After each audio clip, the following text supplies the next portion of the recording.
There we go. Hello. Treble, bass, maybe effective. Try that. Check Hello, hello, hello. Yep. Okay. There it goes. Perfect, perfect. Awesome.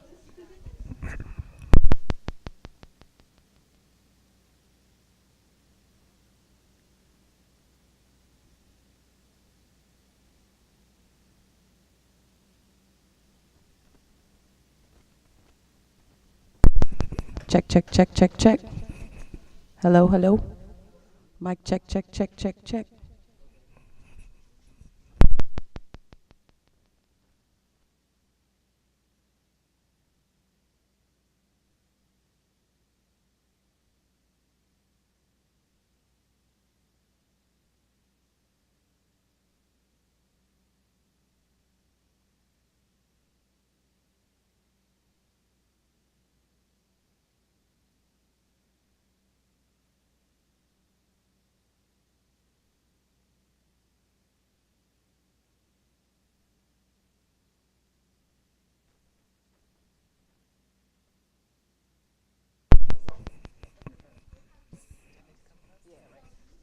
Hello, can y'all hear me? Is that better? Okay. Can y'all hear me in the back? Okay, awesome. Hello, everyone. Welcome to the Museum of Children's Art. I appreciate you all using our space because our space is for everyone. We offer arts education to youth. Some of our programming is offsite in our public schools as well as the libraries, but we also have a full service program here on site. We do event rentals, which is the reason why you're all able to have this space today. Thanks to Reina choosing us. So I just wanted to let you know that you are welcome and that our space is a safe space for everyone.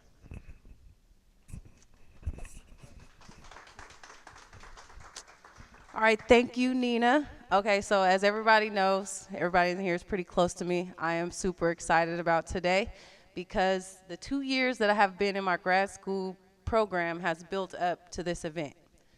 I decided to do a convention because I felt like there weren't enough events that allowed all of us, people that look like us, to come together and just talk about our ideas, talk about how to work through our issues, and more importantly, how we engage with digital and social media.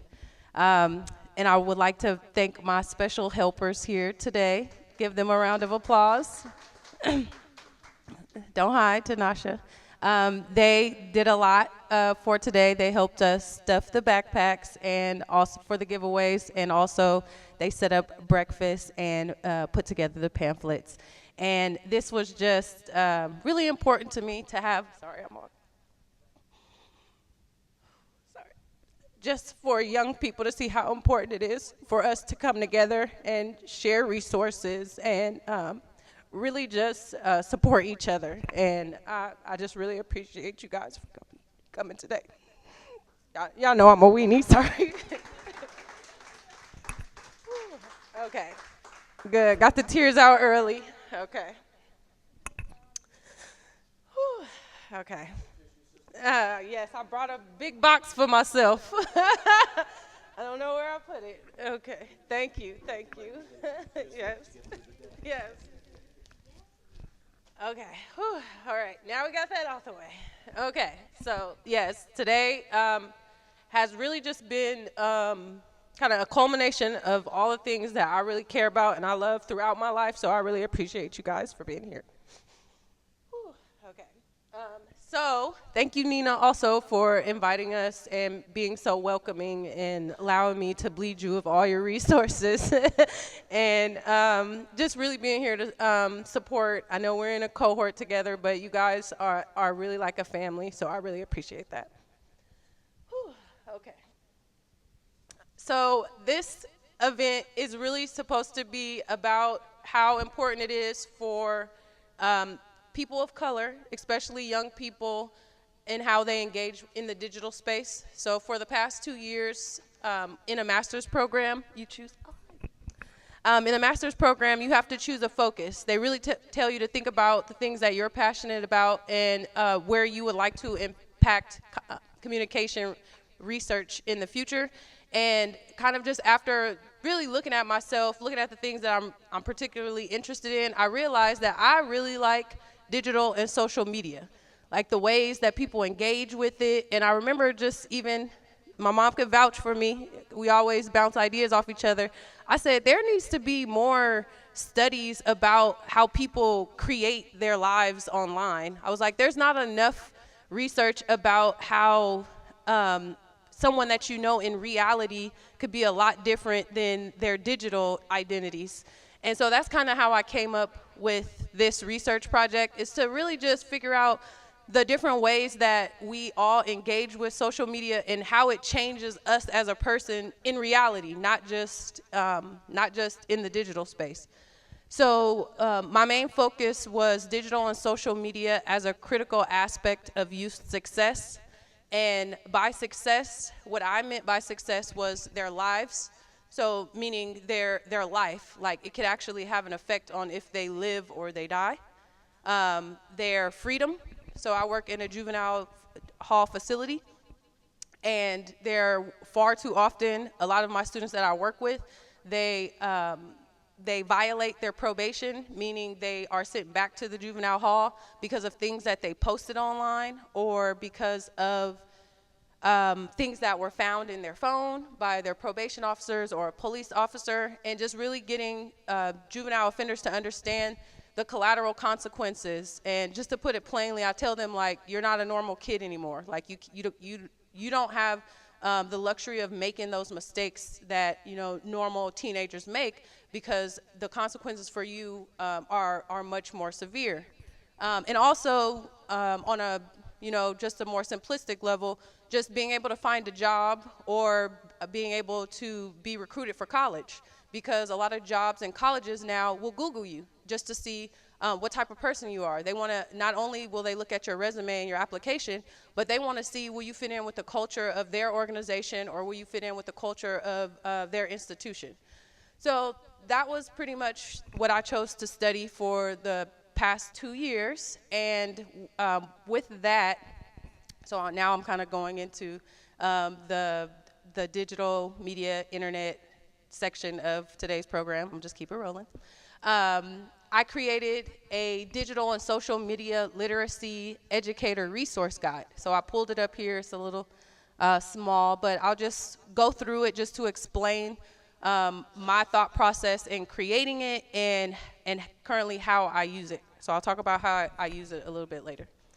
So it's a digital and social media educator resource guide that I created in Dr. Nolan Higdon's teaching communications class. So in that class, he taught us how to be teachers, basically. So we got to choose our project at the end, and I chose to create this curriculum. So I intended for this curriculum to be used in alternative settings. Like, I totally agree that all students need critical media literacy, but my focus were students who had barriers. So whether that was being a juvenile offender, maybe being affected by mass incarceration, meaning somebody that you love or somebody that you care about has been affected by mass incarceration. Also community violence, which affects us all right now. And I have some of those definitions if you kind of want to read up on it a little bit more in your programs. But in a nutshell, community violence is how the feeling that we have basically sitting at the edge of our seats, not knowing if we will be harmed by whatever is happening in the world. And a lot of not only young people, but adults still suffer from the remnants of violence, and as a community, is basically dismantling our communities. So that's another reason why today is important, because regardless of what everybody had going on, the losses in our lives, the struggles, everybody came together and is sitting in a seat here, which meant that you are interested in building this community. Okay. So with the digital and social media literacy curriculum, I built it, like I said, in Dr. Nolan Higdon's class, and I chose to use this curriculum in the juvenile halls with my students. So the students that I teach are graduates, so they have to have been a graduate, so usually 18, 19 years old. And typically they are what we call in the committed units, and a committed unit means that you committed a crime that the judge deems is severe enough that you have to work through a program. So typically the programs are between 6 months, and sadly sometimes there's people there for up to 2 years. Okay. So in the curriculum, I start off with an introduction where I basically go over what I just said, why I feel like this type of curriculum is important, which is that far too many people of color, especially young boys of color, primarily Black and Latino, are being basically locked up at an astronomical rate compared to others, and how their crimes are now not only like physical crimes like robberies or batteries and assault. Now they're in the digital space. So they're actually being locked up for things that have happened online because of the fear of the possibility of those spilling out into reality. And sadly, sometimes those do spill out into reality. So really just wanted to focus on their critical thinking before you post things, or what is causing you to want to post these things, and talking through it to help them understand that, you know, we're in a time where you are the target, you are being digitally surveilled, so you have to proceed with caution. And if something, like I said, you're not a normal teenager anymore, the things that other teenagers can say online, the other things that other teenagers can do online, you cannot do because of the consequences for you. As an example, I always give the smoking weed. That's the easiest example. So I'm sure everybody has seen logged on, irritating, Snapchat, and you see people listening to music and smoking weed. It's kind of like that's like one of the themes of Snapchat. So whereas a normal 16, 17, 18-year-old can log on, smoke weed, feel like they're being cool or whatever, you know, the day passes, maybe mom gets mad, but that's about it. So for one of my students who decides to log on to Snapchat, smoke some weed, they're probably going to be seeing me locked up again the next day because of probation violations. So they will be drug tested, and their violation will cause them to come back to jail. So those are the little things I really try to get them to understand as we're going through this curriculum. And I always reiterate where I do believe that all students need critical media literacy. I geared this towards alternative education. So students who have been through serious barriers. So some of the content in a traditional high school would be a little risque, but our students have been through much more, so they need kind of like that real talk as I'm teaching them this type of material. So the first unit, so I broke it up into 5 units. So I teach a 5-week class.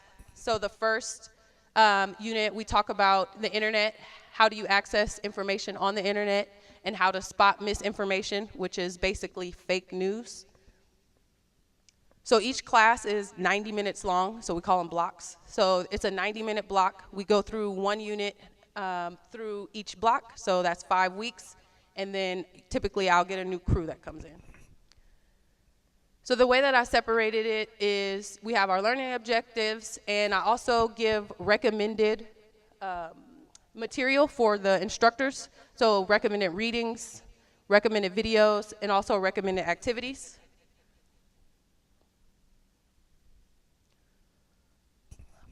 I try to also add a few keywords that they should focus on when they are teaching the material, and then also provide a basic lesson plan. So all of the links are hyperlinked here. So you, if you are an educator, you don't have to print it. You can leave the material in the cloud and access it from anywhere.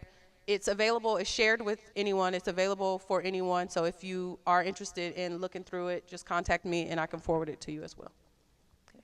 So the second unit focuses on your digital footprint. So we talk about the remnants that you leave behind with things that you post online. So what is your digital footprint? How does your footprint affect your future opportunities? And what does your footprint say about you? So really just having them reflect on the things that they've posted, and understanding how those things could be problematic and what happens to all the stuff that you post. So I'm in a very unique space where I'm 30 years old and I have a memory before the internet. So I remember getting my first computer. I remember logging on to AOL, waiting and being mad when people called because they interrupted my dial-up. So I have that memory. But for a lot of young people that are here today, that the internet is just like water. It has always been there.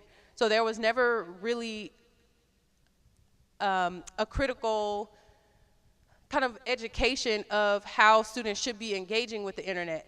And the other thing that is really kind of problematic for us as well is that a lot of parents also don't know how to explain this to their students. So we can explain to our kids how to turn on the water faucet, but how do we explain to them the things that they should and should not say online and how that can affect them in the future? You know, we already have a hard enough time having students think about tomorrow. So telling them to think about 5 years down the line seems kind of impossible for young people sometimes. Yeah. So the third unit is about what social media is, how to use social media, and why do you use social media. So I tried to, this is basically a discussion. I really modeled it after the college courses that I have taken. I don't try to make it to where I'm just preaching to them like an auntie, telling them what they should and shouldn't do, but really getting them to think, to kind of create those answers on their own. So after I show them things, I show them different articles of the police surveilling young people. I show them the different technologies that will show students, you know, acting up online or recklessly posting. Then they kind of start to think for themselves, like, oh, maybe I shouldn't be doing that. And that's really the effect that I want. You know, everybody knows that is a parent in here. I'm not a parent. Is that it always sounds different coming from somebody else. So whereas we say the same things over and over, sometimes just a different perspective will help it get through to us more. Okay. The fourth unit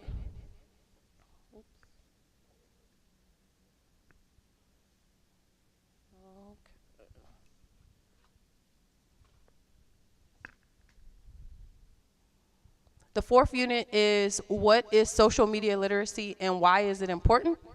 And is social media helping or hurting you? So once again, this is one of those critical thinking type of activities where I'm showing them why it's important and asking them to kind of come up with their own conclusions on how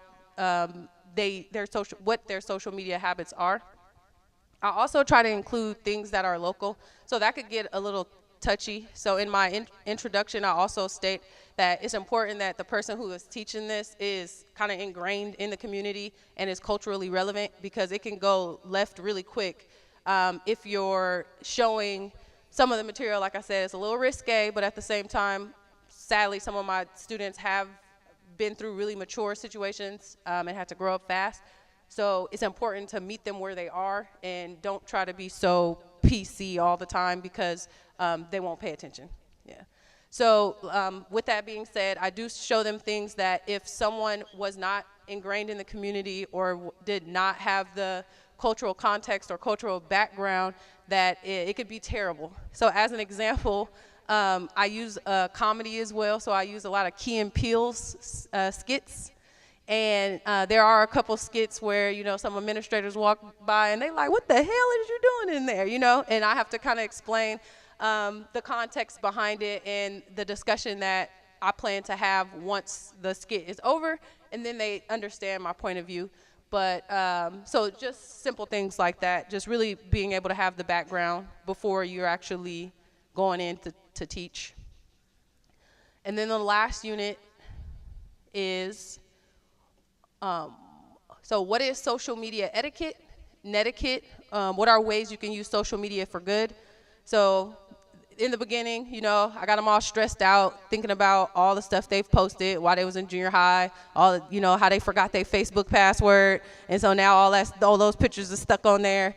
So I always try to end in a good note showing them like there are ways to take this stuff down, and I can help you. Like we can email Facebook together and tell them, please take these pictures down, or I lost my password. Same thing with Twitter and Snapchat. I also talk about how you can use, how we use social media for social justice issues. And like I said, I use a lot of risque content, and one of my favorites that I like to pull up because it really gets them engaged is the Mozzie Kick the Cup Challenge. So does anybody know who Mozzie is? Okay, the rapper. Do you guys remember the Kick the Cup Challenge? Okay, so that was probably one of my favorite social media social media activist moments, is because it was someone who the students really admired. He is definitely a pillar in the rap community, and he used his platform for good, basically trying to get young people and others to realize that, that promethazine with codeine is killing us. So that was, every time I play that, they be all into it, so I always play that. But like I said, when the administrators walk by and they see somebody pouring out codeine with promethazine, they're like, Reina, what the hell are you doing in there? So I have to give them context as well. So that's pretty much it. Come on, yeah. So that's the 5-week breakdown, but I also have it broken down into blocks. So as you can see, there are a whole lot of resources and material and links connected to the curriculum. So it really gives the educator, so I also create like just a resource list on the back where I have all the videos, the readings, and the activities listed and hyperlinked, so that it actually gives the instructor freedom to kind of create their own coursework, but with just my help of what I feel will really help the students be engaged. So something that I'm extremely proud of is, like I said, I have done 5 cohorts at the juvenile hall of this social media literacy, and so far the students have really responded to it. A lot of the information they felt was new to them, so that was exciting. And they've also given me lots of suggestions on how to make it better. So I always treat my classes like this is our class, so how are we going to make it better for the next group? And something else that is really cool is that Professor Colleen from Marin has reached out to me, and I sent her this. So she will be using the resource guide at San Quinn for their Project LA group. So they have a group of men who will be being released back into LA, and she will be using my resource guide at San Quinn to get those men ready. All right, any questions about the resource guide? No? Yes. Yes, it's public. So I have it on Google Drive, but I can send you the link, but it is public, so anybody can share it. Yes.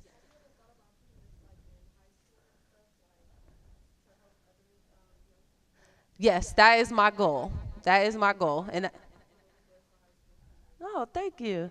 Okay. Yes. Mhm.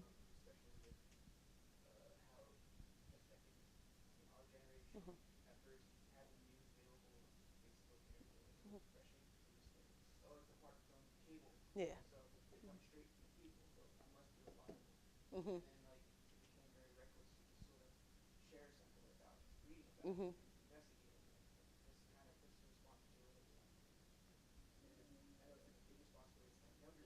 Mhm.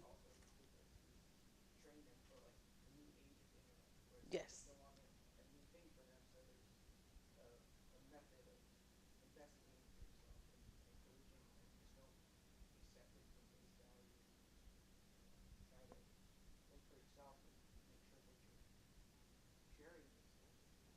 Yes.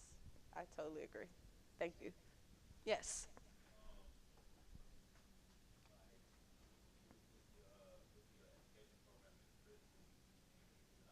Mhm.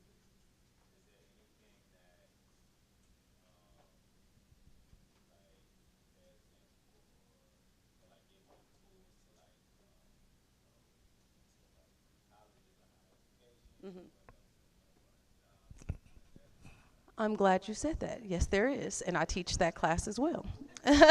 So I teach, I also teach, so this is my passion, obviously, because far too long, I've seen a lot of students kind of crash and burn just from the stuff that they post online. And like I said, my voice, like Dr. Bayham also said, sounds like my mama. So when I start talking to them, I'm sure I sound like their mom. So sometimes like I said, I use a lot of risque videos to kind of get through to them. But I also, at the juvenile facilities, only for the committed unit. So for the students who are there for extended stays, like I said, anywhere from 6 months to 2 years, I teach a college and career curriculum.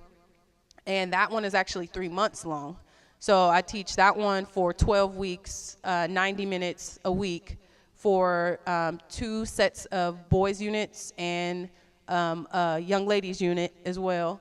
And in that class, we talk about college careers. We do resumes, we do mock interviews, we do assessments to figure out what you're interested in.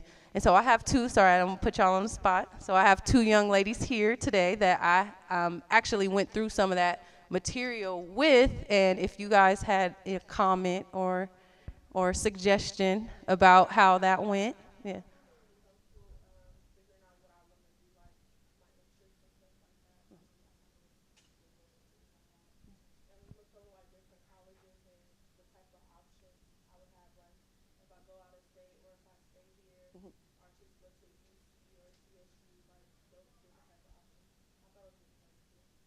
Thank you. Yeah. Okay. Thank you. Yeah. So that one is a little bit more robust. The college and career curriculum, like I said, is 3 months long. So we do have much more time to kind of flesh out figuring out who you are. So in the first 3 weeks, we do a lot of like self-discovery. So like, what are you interested in? Like, I'm not here to tell you what you should do, but you tell me what you're gonna do.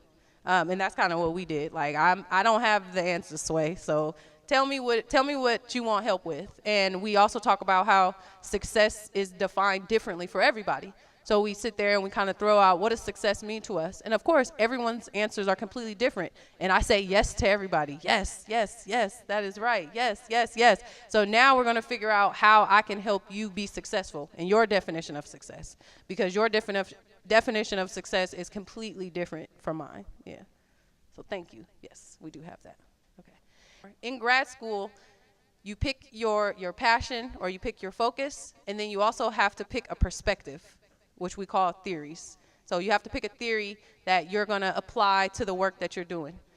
So I'm just going to speak on it quickly. I don't want everybody to fall asleep. So the theory that I chose was social identity theory. So the perspective from a very smart person who came up with all these ideas and said, people in groups tend to act like the other people in their groups. And the issues with that is that we start to create groupthink. We put ourselves in these very narrow silos where the same ideas are probably just being echoed back to us. We're not allowing in any variety of new ideas. And for me, that's extremely problematic. So I grew up, thanks to my mom, try everything. Like, kick it with everybody. Like, if you don't like it, spit it out. Well, she didn't say that. She said swallow it. But she always encouraged us to have variety. Like, don't be one-dimensional. And I feel like social media is helping to create very one-dimensional people, because the people that are on our social media reflect the people that are in our reality. And so we're thinking we're logging on and we're getting these new, fresh ideas and, everything, we're being introduced to news, we're being introduced to entertainment, and it's all new, when in reality, it's the same stuff just coming back to us in circles. Coming back to us. And after a while, I started to get really annoyed and wanted to figure out, like, how the hell does this keep happening? Like, what is this?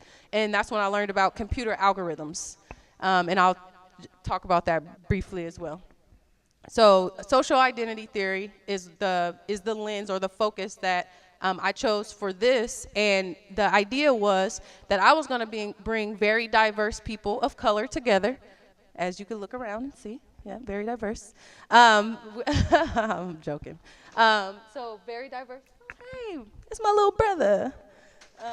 So very diverse people of color together that have very different ideas and very different ways of thinking, and for us to create a community so that you feel like you have someone else to bounce ideas off of, to create different perspectives, and that, in my opinion, will help to break that groupthink.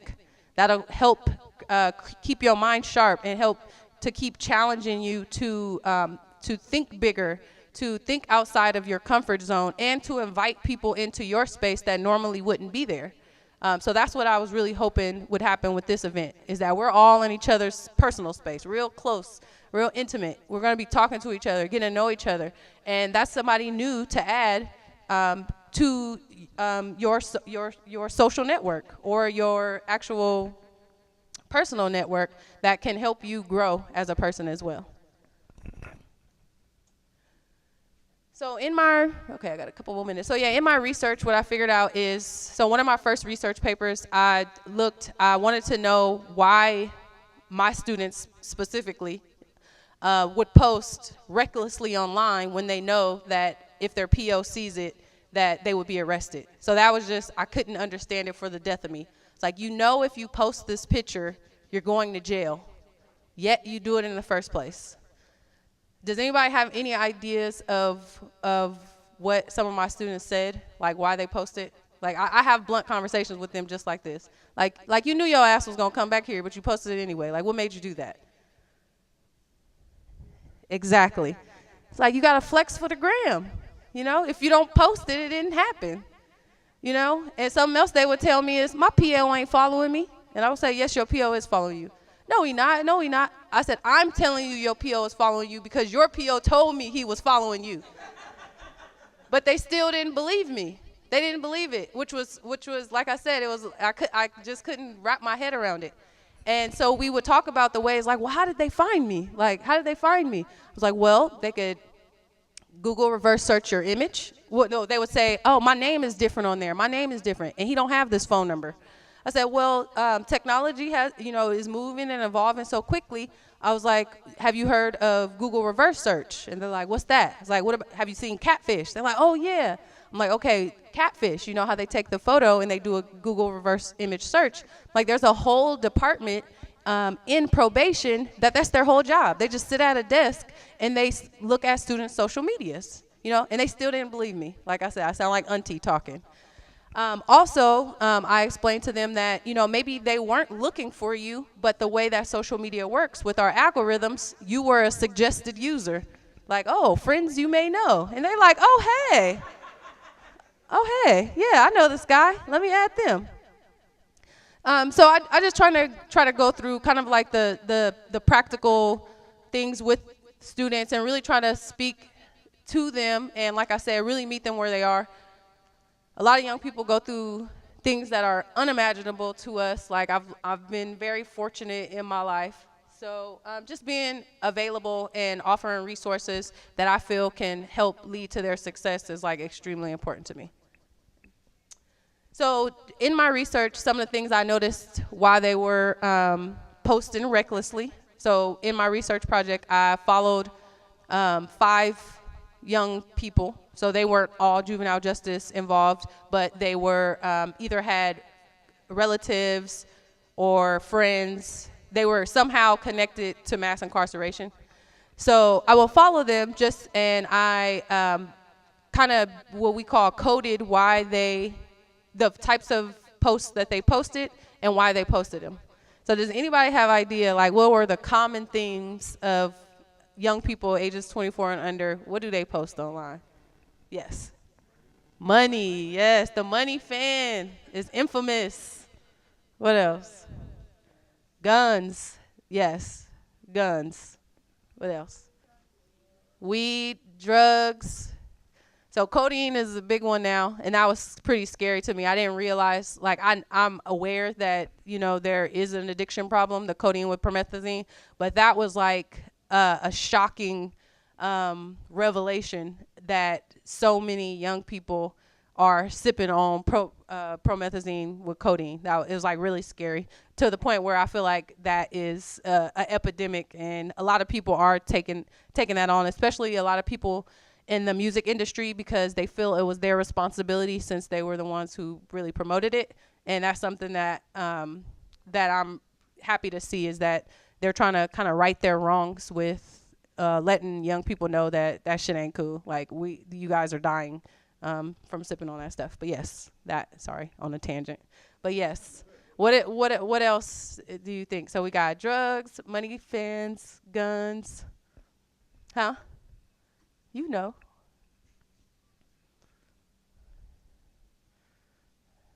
No? Okay, something else that tripped me out, I thought it was hilarious, that they always posted themselves in a car, in a front seat of a car, but it's usually not their car. So it's like straight up flexing for the gram.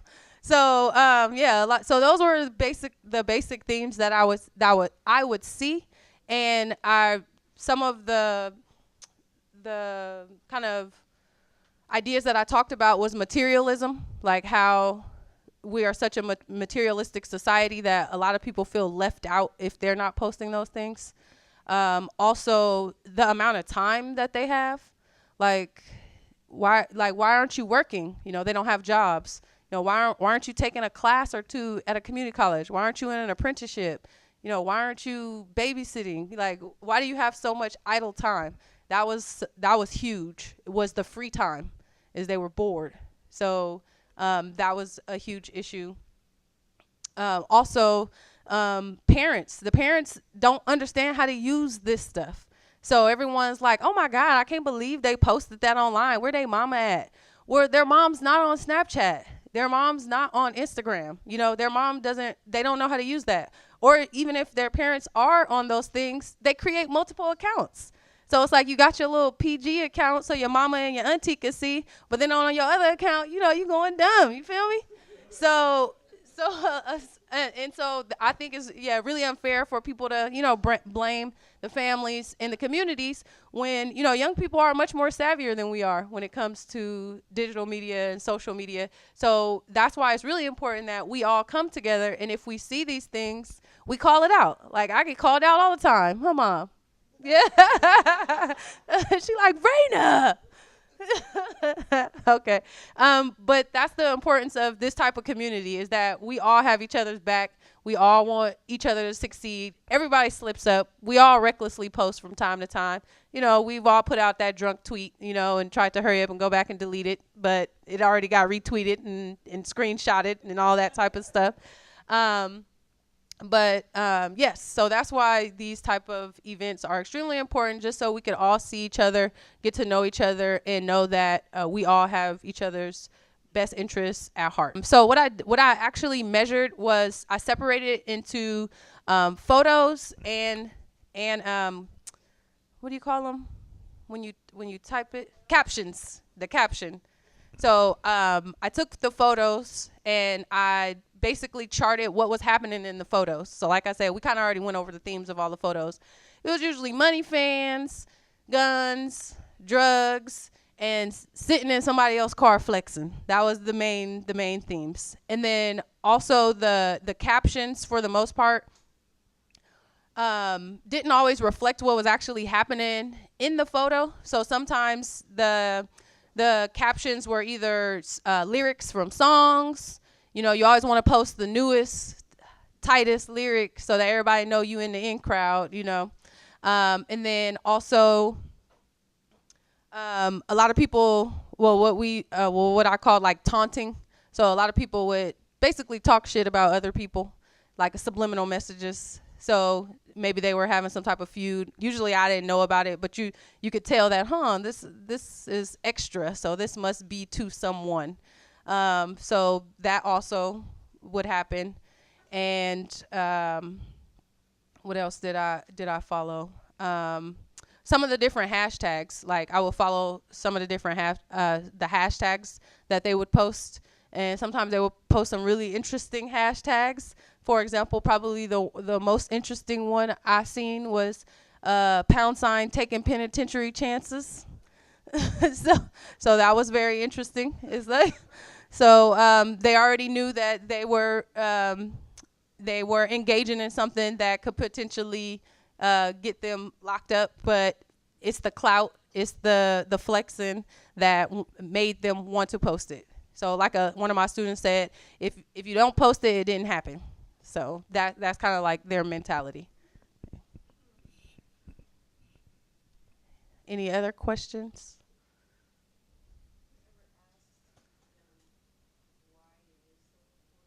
Mm-hmm. It's their identity. It's what they feel makes them whole. Like I said, I'm lucky enough to where I grew up before the internet. So I've been able to create my own, self-esteem based on people around me in my community, and the things that I engage with, outside of the digital space. But now it seems like as time progresses that a lot of young people, that is where they build their identity. That is what makes them them. Those comments and those likes is what gives them self-esteem. Like and one of my kids said, I posted a picture and it got 30 likes, so I had to take it down and I'm gonna post it again in the morning. Because everybody must be asleep. They didn't see this outfit. Yeah. Yeah. Yes. Mm-hmm. Yes.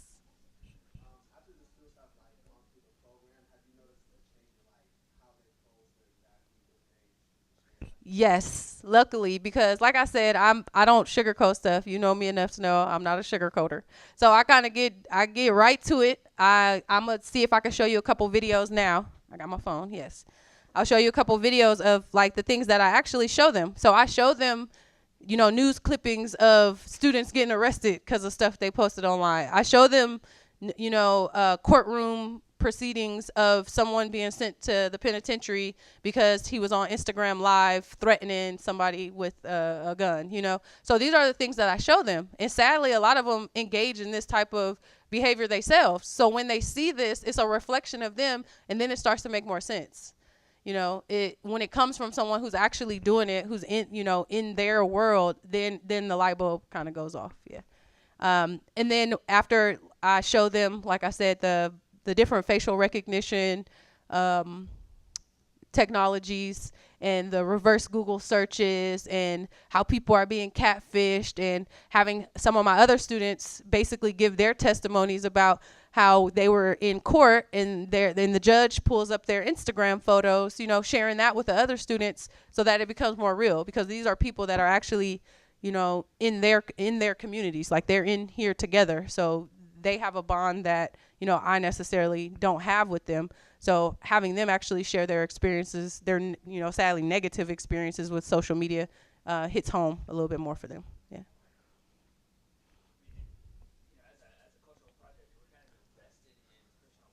Mhm. Mhm.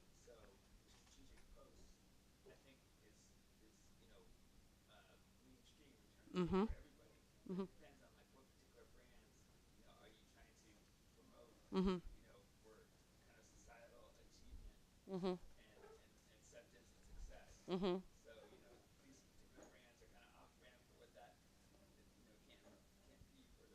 Yes. Mhm. Yeah. Okay. Any other questions? Yes.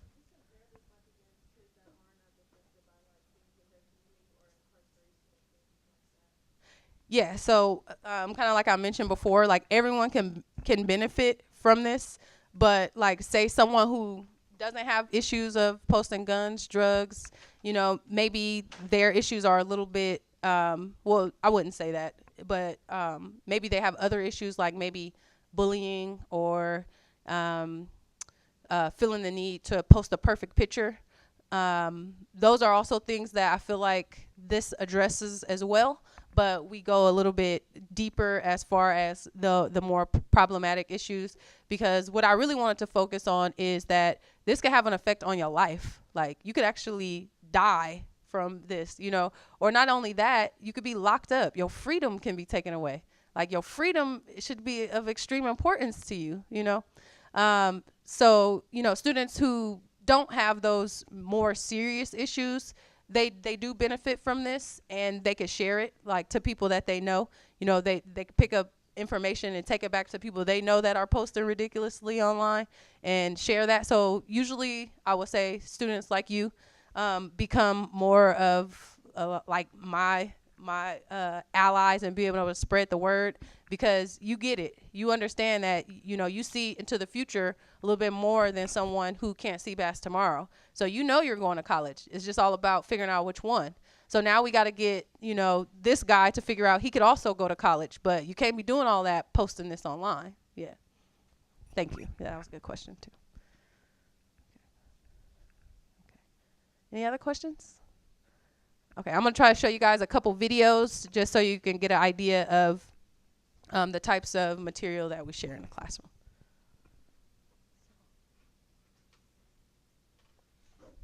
Thank y'all for being so alive and awake this morning, because I'm barely making it myself.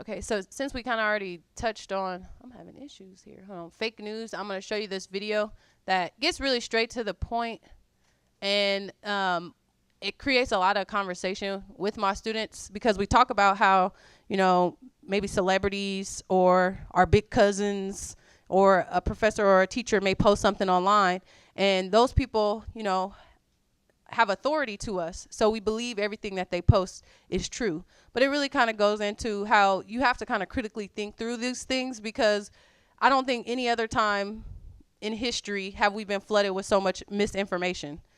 And sadly, it's coming from, you know, the person who's at the most elite position in our society. Like, he's promoting this. He's like, let's confuse everybody. Let's just fool everybody's heads up with BS. And it's really having an effect on all of us, really. So I'm going to show you this video.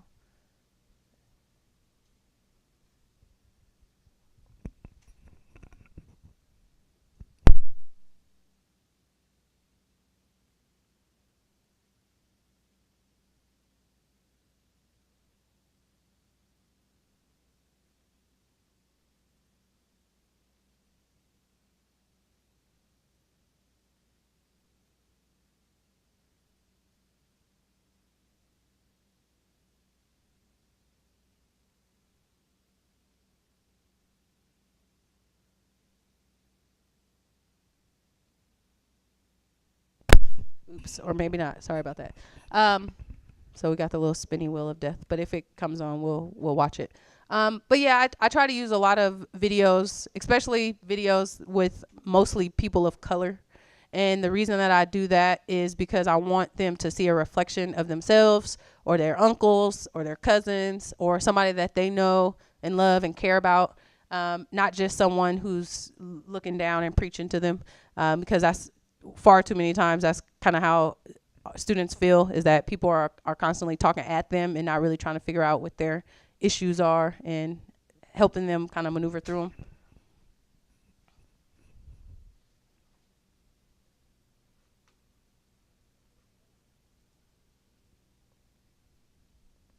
We'll give it one more go around. If not, it's all good. Any other questions while we wait for the video?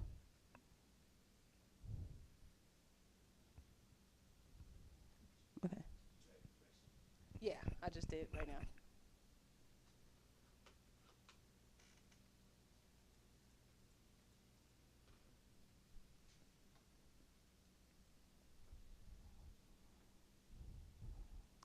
Okay, they want us, can't hide behind technology. They want us to disconnect. Okay. Yes.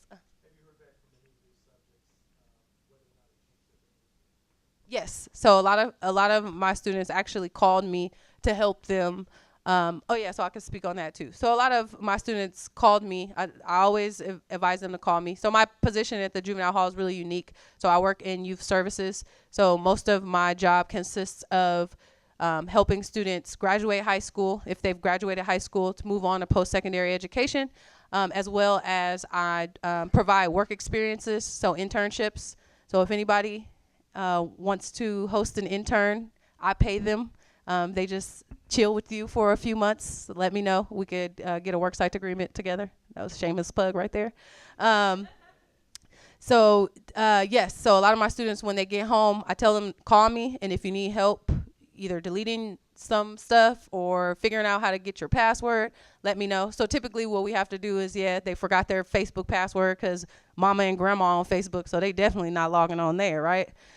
So that's usually the main one is Facebook, logging on to Facebook, sending emails to Facebook, letting them know that we can't log in, we don't remember the passwords.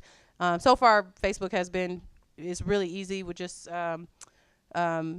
verifying your identity, and that's kind of how they let you in there as well. Also, a lot of students, if they, can't figure out where they posted this, they know they've posted something crazy here, there, and everywhere. So we talk about, sometimes you always can't delete. So what do you do instead? Does anybody know what you do instead? If you can't delete it, then what do you do? Huh? You could block it. What else? Huh? Report it. Yep. So then Facebook can take it down for you. Report your own stuff, huh? That was a good one. Yeah. There's another one too. You bury it. So you just post a lot of positive things. So you could bury it. So if you engage more online, then all those problematic posts, they move to the bottom. And typically most people don't go past page like 2 or 3. So if you could post enough positive things about yourself to cover page 1 or 2, then you good. Nobody looking that far. We lazy. So that's the other thing. Usually if we can't get in to delete it, then we'll just bury it. And typically, what are some positive posts? What are things we could post that are positive? Yeah. So people with your friends at different events like this. Another shameless plug. Huh? Quotes, yeah, nice quotes. Family pictures, pets, your accolades. That's what I don't see enough. I don't see people brag about themselves enough. Like, in my opinion, online, people are way too humble. It's like, no, I'm posting all the tight stuff I do. I don't care what nobody said. So that's another thing I really try to encourage. Post your accolades. Your grades went up from a C to an A. That's worth posting. Like, you got invited to, a special dinner or a lunch. That's worth posting. You won an award at school. Maybe you got citizenship award. Maybe you got perfect attendance. Like, all of that is worth posting. So why don't we post those things? So that's why I really encourage students, like I said, to post enough to bury things that they don't want to be found. And it's becoming more and more easy once they realize that people want to see you doing good. People will engage with your posts as well. You'll get just as many comments and you'll get just as many likes from posting positive things that are happening in your life. Like, I know in America, we all gravitate to drama, including myself. I'm not going to act like I don't. I'm a lurker. I'll log on and I'll lurk and see what the drama is for the day. That's something that we draw to.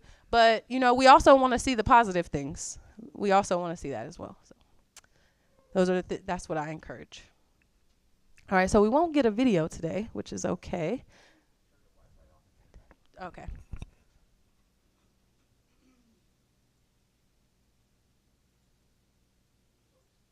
Oh, turn it off? Okay. Turn it back on. So if anybody doesn't know, like, the biggest kind of tech support joke in the world is when someone can't get something to work, the first thing they say is what? Did you turn it off and turn it on? Yes. Okay. So if you ever have any issues with your technology, your phone, your computer, try turning it off and turning it on. That helps a lot sometimes. Okay. So let's go back here. Oh, here.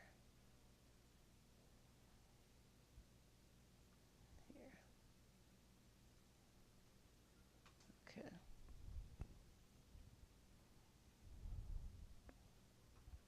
Okay. Oops.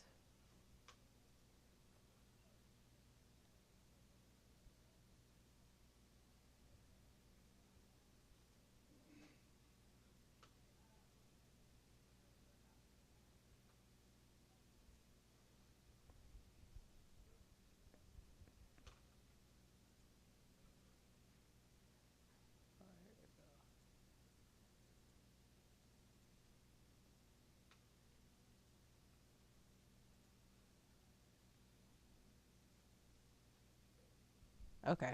It's not my friend today, but that's okay. All right. So that pretty much concludes the first portion. Does anybody else have any questions before we take a break? I also want to give you some housekeeping. Yes.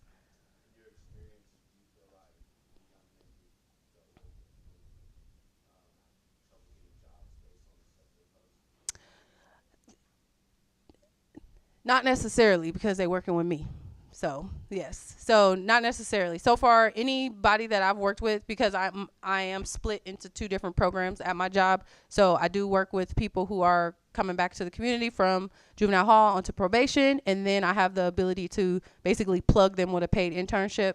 So typically that 3 months in the college and career readiness class that I teach, as well as the 5 weeks in the digital literacy course, I really try to use that time to polish up their skills and to get them to understand that you're going to have to take some stuff down, delete your Instagram, at least, learn how to put it on private. We also go through different lessons on, let's show you how to put your pages on private. And Facebook is a little more intricate because there's so many different options for Facebook.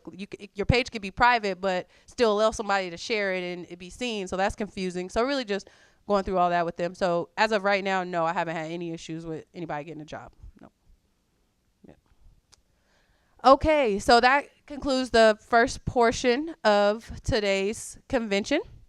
So next up, we are going to have community resilience, which is going to be facilitated by Monica Brooks. And we have our panel speakers here today. So the community resilience model is really about creating resiliency in individuals and communities, kind of like I talked about. And it really focuses on our biological responses and really having people understand that it's not a mental weakness. So the normal ones that we see are kind of that freeze, flight, fight, and there's another one called tend to befriend that a lot of people overlook. And usually when we see tend to befriend, we see women with people who've either kidnapped them or raped them or domestic abuse, but also men. Normally the narrative is, only women tend to befriend, but that's not true. Men also are a part of that demographic as well. So in CRIM, like I said, the main focus is that you understand that your nervous system is what is regulating the sensations in your body and causing you to act towards whatever threat or trauma that you've had, and that is why you react the way you do. So it's actually your body's, the way your body was designed, so it is working properly. We just need to figure out how do we get in front of that so that we know our triggers and we know how to maneuver through those traumas. So if you open your program guide, we'll share it, that's mine.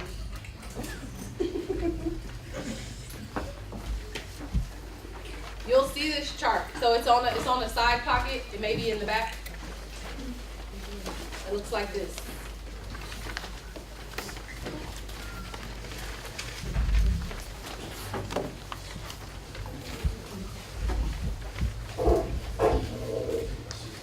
What is it called right now? So it's called the Resilient Zone. It's like a red little number here.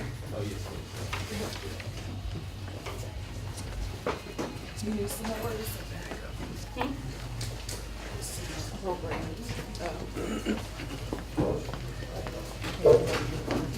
Oh yeah. Oh, she brought them right there. Okay, so just another quick overview for the people who just kind of trickled in. So I'm a trauma-informed trainer. I went through a week-long training to focus on the community resilience model, which is a different perspective of trauma. We are acknowledging that you have these issues, but we don't want to focus on what happened to you. We want to focus on how you're going to overcome these and what we as a community can do to support you to overcome these. And I mentioned that your responses are biological, so it's the way that your body is designed to work. But as the more that we learn, we can step in front of that so that we can try to have some type of control over ourselves as we work through our traumas. So the trauma resiliency model is completely centered around the resilient zone. So everybody should have one of these in your packet. And so this is just a very good visual to show how a normal person life goes. Like, we go through a lot of ups and downs, ebbs and flows. Like, no one can sit here in this room and tell you that it's been a steady uphill climb their whole life. That's just not the way that life works. And so when we understand that our life is constantly on a moving kind of wave, or ebbs and flows, or ups and downs, then we can try to basically brace ourselves when we notice that we are having different issues or going through different traumas. So the importance of this training is that we try to get people to understand where their resilient zone is. Like, you know what happens when you get high is when we talk about how you get angry, you get frustrated, you might get violent, you're ready to fight, you're cussing people out. We've all been there. When you get low, so lower on the chart, that's when depression sets in. That's when sadness, feeling overwhelmed, those different types of feelings and sensations. So it's really about studying your body, knowing how you react to certain situations. How I react to something is going to be 100% different than the way Dayna reacts to a situation. So understanding where your zone is. Okay, like when you get to your limit, a lot of people talk about flipping your lid. Like, you want to realize what's that point before you flip your lid and you just go off on everybody. So figuring out where those limits are and how to keep yourself in this, what I like to call like your okay zone. As long as you stay in here, you'll be okay. So within this training, we focus, like I said, on widening your resilient zone. I spoke a lot about the youth that I work with, been through hell and back, some of them, a lot of different barriers. So how big do we think their resilient zone is? Very small. Very small, and sometimes non-existent, because there's nobody been around to basically push them to figure out themselves, their bodies, and how they react to different situations and different traumas. So, as a community, I'm inviting everybody to, work with people that to help widen that resilience zone.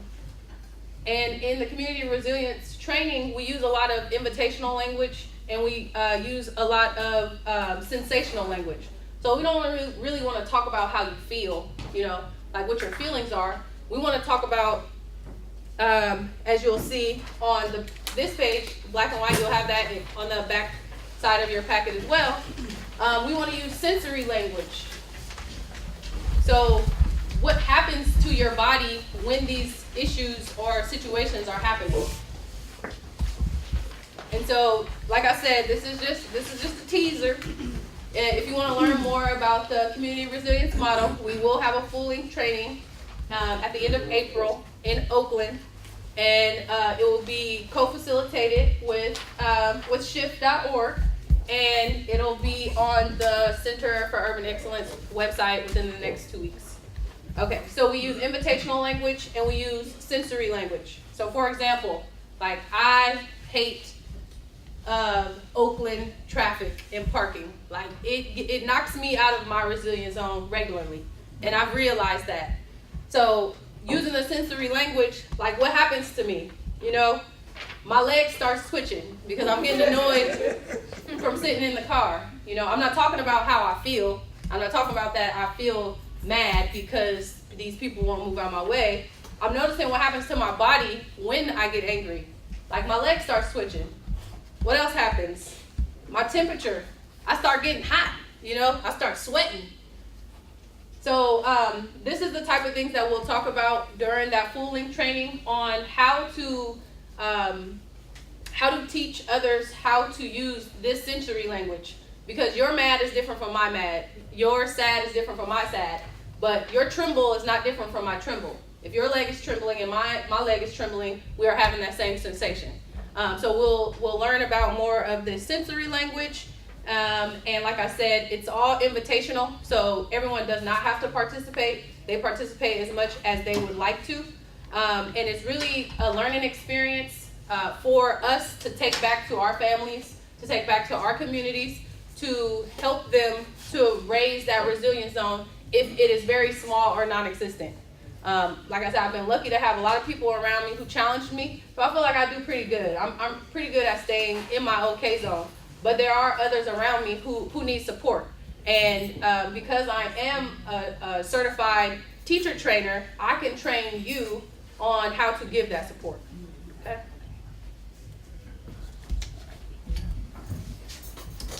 So any questions about yes?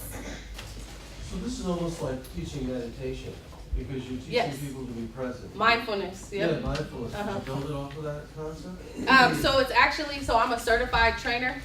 So I went to a week-long training to be a community resilience model trainer.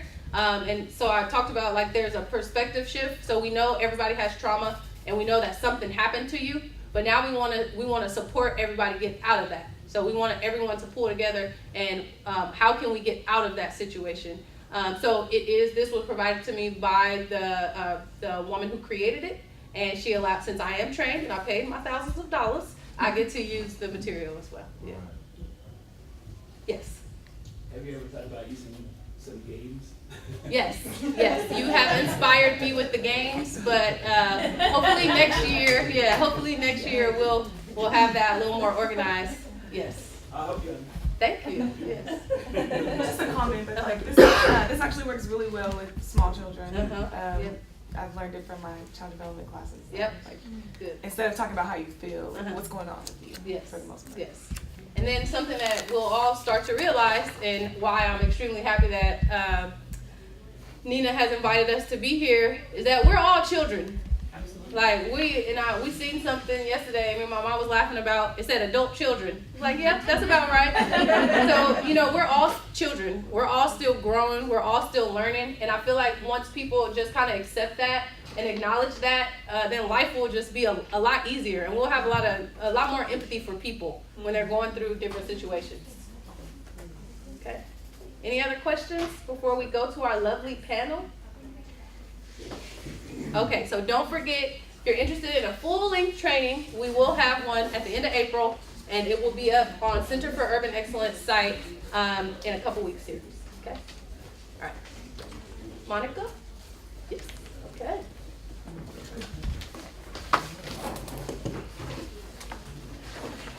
She gonna spin around to the other side. She gonna come around the front. Okay.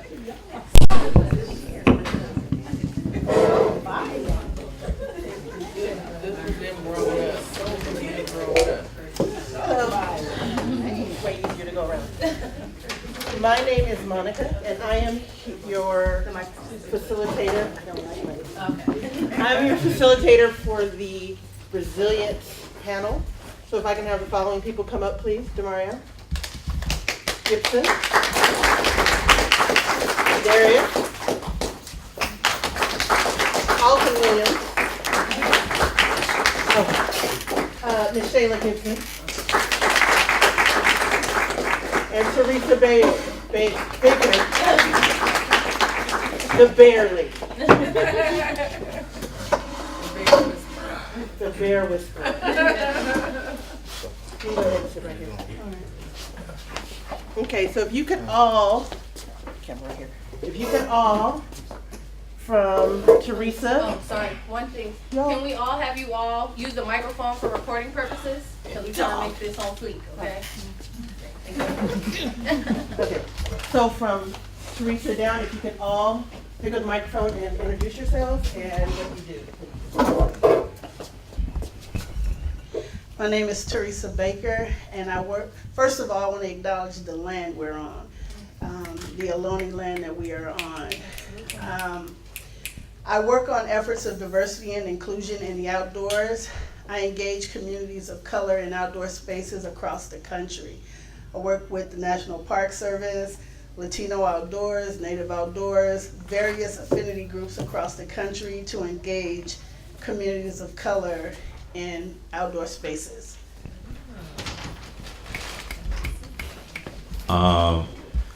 Peace. My name is DeMareon Gipson.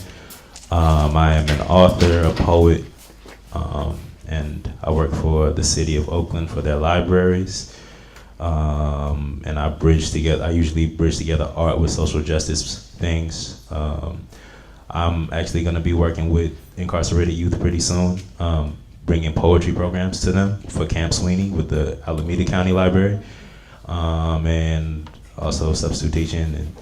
And publish my own books. I have a small business where I independently press up my books and distribute them via my website and like local business stores. I won an award from the Academy of American Poets, and I just do art and social justice stuff. That's what I prefer to do. So. Hi, I'm Chayla Gibson. I'm a founding team member and head of HR and diversity and equity at Caliber Schools in Richmond. We have 2 charter schools, kindergarten through 8th grade, and I work a lot on diversity and just making sure that our staff and the students are treated fairly and that there's no disproportionate amounts of students being sent to suspension and things like that, which we see going on a lot. And I'm also the founder of Shift, and we offer counseling, financial literacy, and support services to women going through different kind of shifts in their life. Afternoon. My name is Alton Williams. I teach in the Criminal Justice Department at Sac State. I'm also work for a program called Project Rebound on Sac State campus, and it's a campus-based reentry program. And essentially, what we do is provide wraparound services for folks that are incarcerated and formerly incarcerated. We try to help reduce recidivism through education. And we do a lot of advocacy work in terms of like going to the state capitol and trying to legislate for certain laws to be passed that will benefit folks that have that target on their back of having a felony. And that's it in a nutshell.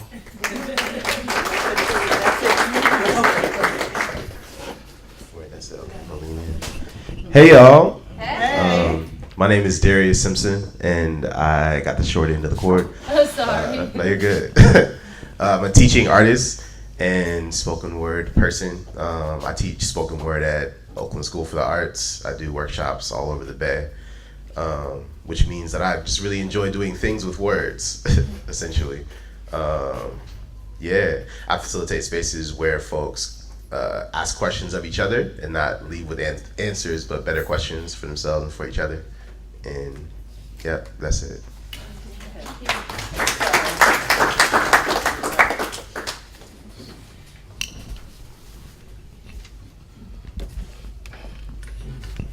So going down the line, I just wanted to ask which life event helped you through your resilience define yourself? Okay. No, we can go reverse. You can switch it up. Okay, cool. Oh, wait, damn. That's what happens when your mouth writes a check, sir. Damn. I think, well, I know poetry and spoken word is a huge part of my resilience, and the life moment that brought poetry officially into my life was in 4th grade. We had a poetry unit, and I was a 4th grade class clown, and I got an A on this project, and that was strange. So my teacher called in my mom and was like, yo, this is amazing. Make sure he keeps doing this thing. So my mom continued various ways to make sure I went on the page when I didn't necessarily want to, but it it helped shape and keep me, the end. I think poetry. It wasn't something I chose, but that life moment brought it into me, and it's been with me since then. And even when I was using it for that resilience, I didn't know it was resilience. I was just writing because I felt, and I needed to get something out. And if I hadn't got that out, I don't know what would have happened in my body. The end. Can you repeat the question for me? What life event helped define you? So if it's a message of a time of resilience, or what life Okay, I understand. I would say for me, honestly, the last time I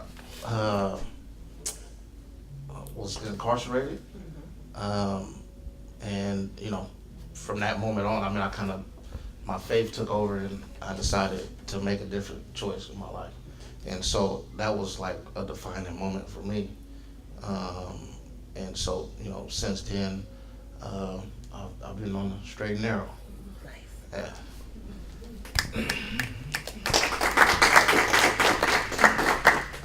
For me, I would definitely say sometimes it's really hard to make decisions out of integrity, but it would be leaving a religion that I was raised in, and that means maybe losing all of your family, friends, everything, but as a mom, you want to make decisions that your children can see that you stood in integrity, and that could be really hard, but that was one of the best decisions and a life-changing one. I think that really, like, life itself is like filled with life-defining moments. Like I've had life-defining moments this year, so I think there's like plenty of things that you continuously will draw information from. Like the further and further you live your life. Like one of the earliest things I think for me was just like my mom reading books to me when I was a kid, and then like just becoming enthralled with it. And then like for me, like I think that writing allows me to materialize my thoughts a lot better. So like when there was things going on in my house or things that was going on around me in my community or with family and stuff that I couldn't really like materialize the thoughts for, like I would write it down and it would make more sense to me. But in terms of like life-defining moments, I think that like as you get older, you will continue to have life-defining moments, and it just continue. There's things that you will continuously learn and continuously draw inspiration from. Like, you know what I'm saying? So, yeah.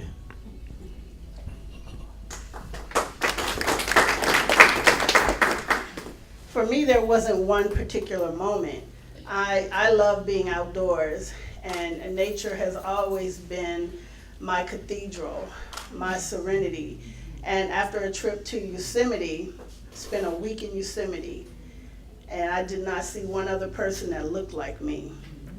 And that spoke volume to me, because knowing the history that's in Yosemite, like Buffalo Soldiers being the very first Rangers in Yosemite, and not seeing people that represented that angered me.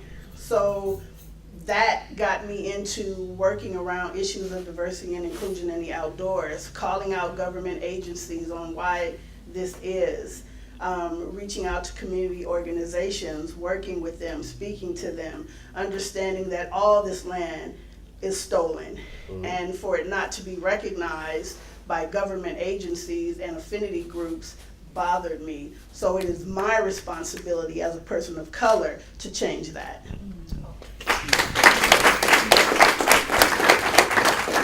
Okay, so I'm going to ask this question, and I want it to be answered in the specific order. So, Mr. Williams, especially as a fan of Project Rebound and its 50th anniversary, Ms. Chayla, as somebody who needed everything shift past right now as a young person, and Sister Teresa, who you know, I like to look outside, and then also as and also the people who deal with you as teachers who have to influence young people. So my question is, what do you think about your line of work encourages the resilience of the people that you affect every day? So we can start with Mr. Williams.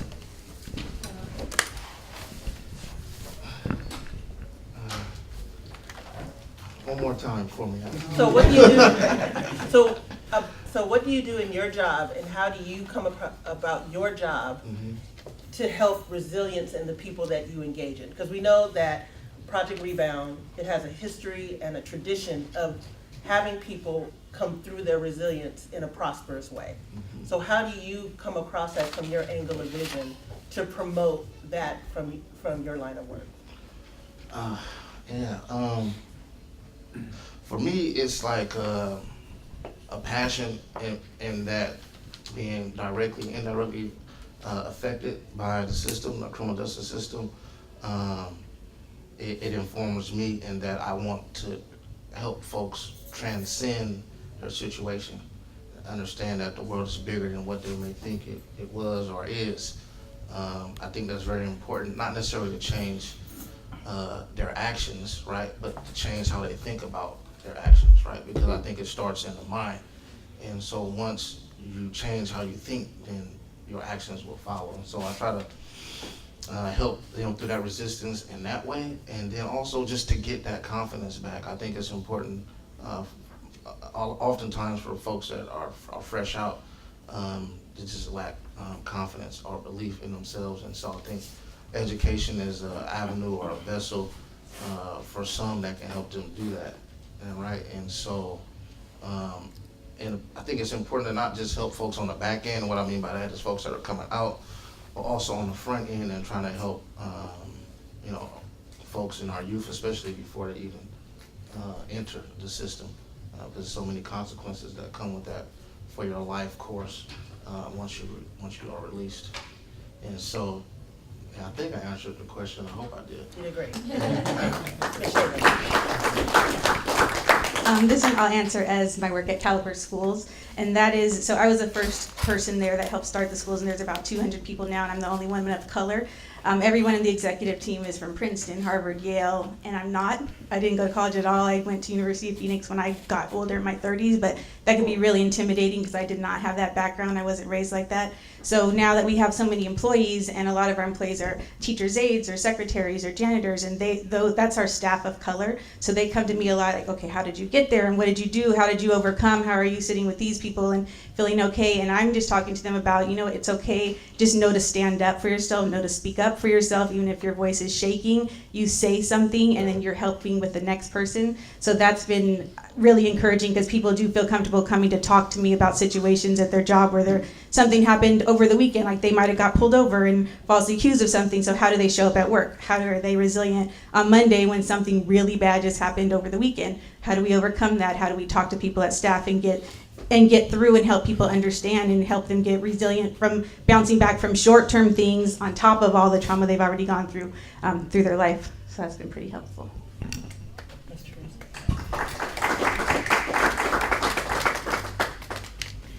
I think my approach is a little different than most people here. My work and the message that I try to get across to people is that, you know, as people of color, we have a responsibility to the land. That is what's most important to me. And when you look at what's happening, climate change, the floods that are happening, the fires that are happening, that will continue to affect us until we start to do something. And as people of color, we are missing from that conversation. And we may not understand how that fits into our life right now, but think about your kids. Think about your grandkids. What world are we leaving to them? And all too often as people of color, we are left out of this conversation. When you look at the National Park Service, it's 83% white. That's a 101-year-old government agency, 80+% white. When you look at the Sierra Club, when you look at SCE, when you look at all of these outdoor organizations, you don't see us. You don't see us on their boards. You don't see us in positions that create jobs, positions of authority. We're always in the background. We're never up front. And we need to fight for that. And that's what I try to instill in younger people, is that you too have a place here. This is your land. It's not about connecting, it's about reconnecting. And I think all too often we think we have to create something, but that's already there for us. As Native Americans, as Latinos, as African Americans, this is our land, and we need to fight harder for it. You're going to try to get you outside. Our traditional educators. I think that the question was like, how do we... You bring yourself and your levels of resilience to people who have to also have a resilient spirit. So like in the library and when you teach young people. I think that the main thing that I always like encourage youth to do with like things that I create or things that I incorporate in learning or with the library is to like have them ask questions. I always like try to create like things that are intuitive and allow them to like explore their identity and allow them to like kind of like ask questions. So say like right now I'm working on a poetry program that's writing as an act of self-care. That'll be for the libraries, a collaboration with me in the libraries for National Poetry Month next month. And you know, it'll be interactive and there'll be elements in which, you know, the participants, these people who come to the library every day can take things and write in their own ways and figure out how writing can be transformative to them. So I think that when you allow people to, because just like Reina was saying, we're all children here. We all have an inner child.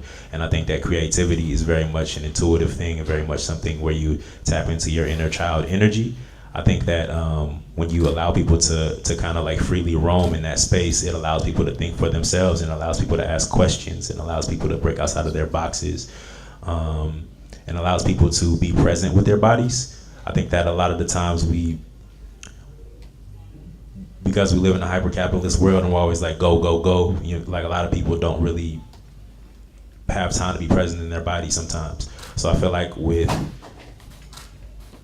like incorporating arts into what I'm doing, I allow people to kind of think intuitively, or at least that's what I try to emphasize. So, yeah. Do we have to answer? You don't have to answer, but I mean, you have the mic now, so. The pressures of panelism. I mean, you don't have to. I can ask you a separate question because I have more. No, I'm gonna slide in with this one. Okay. I think writing and spoken word for me is all about an investigation, a self for each individual artist, each individual student. So I think through that we're trying to find our ways out of and into these situations, just like that resiliency zone, and finding out where we are, how we feel in those moments, and what's happening with us. So I think the work is directly related to resilience. It's all about, especially with my black and brown students, it's all about what we've been through and how we've come to the place that we are and how we move forward intentionally. Less of survival, more of that resilient spirit, and providing them with tools to keep moving and to reset and do that elastic work of resilience.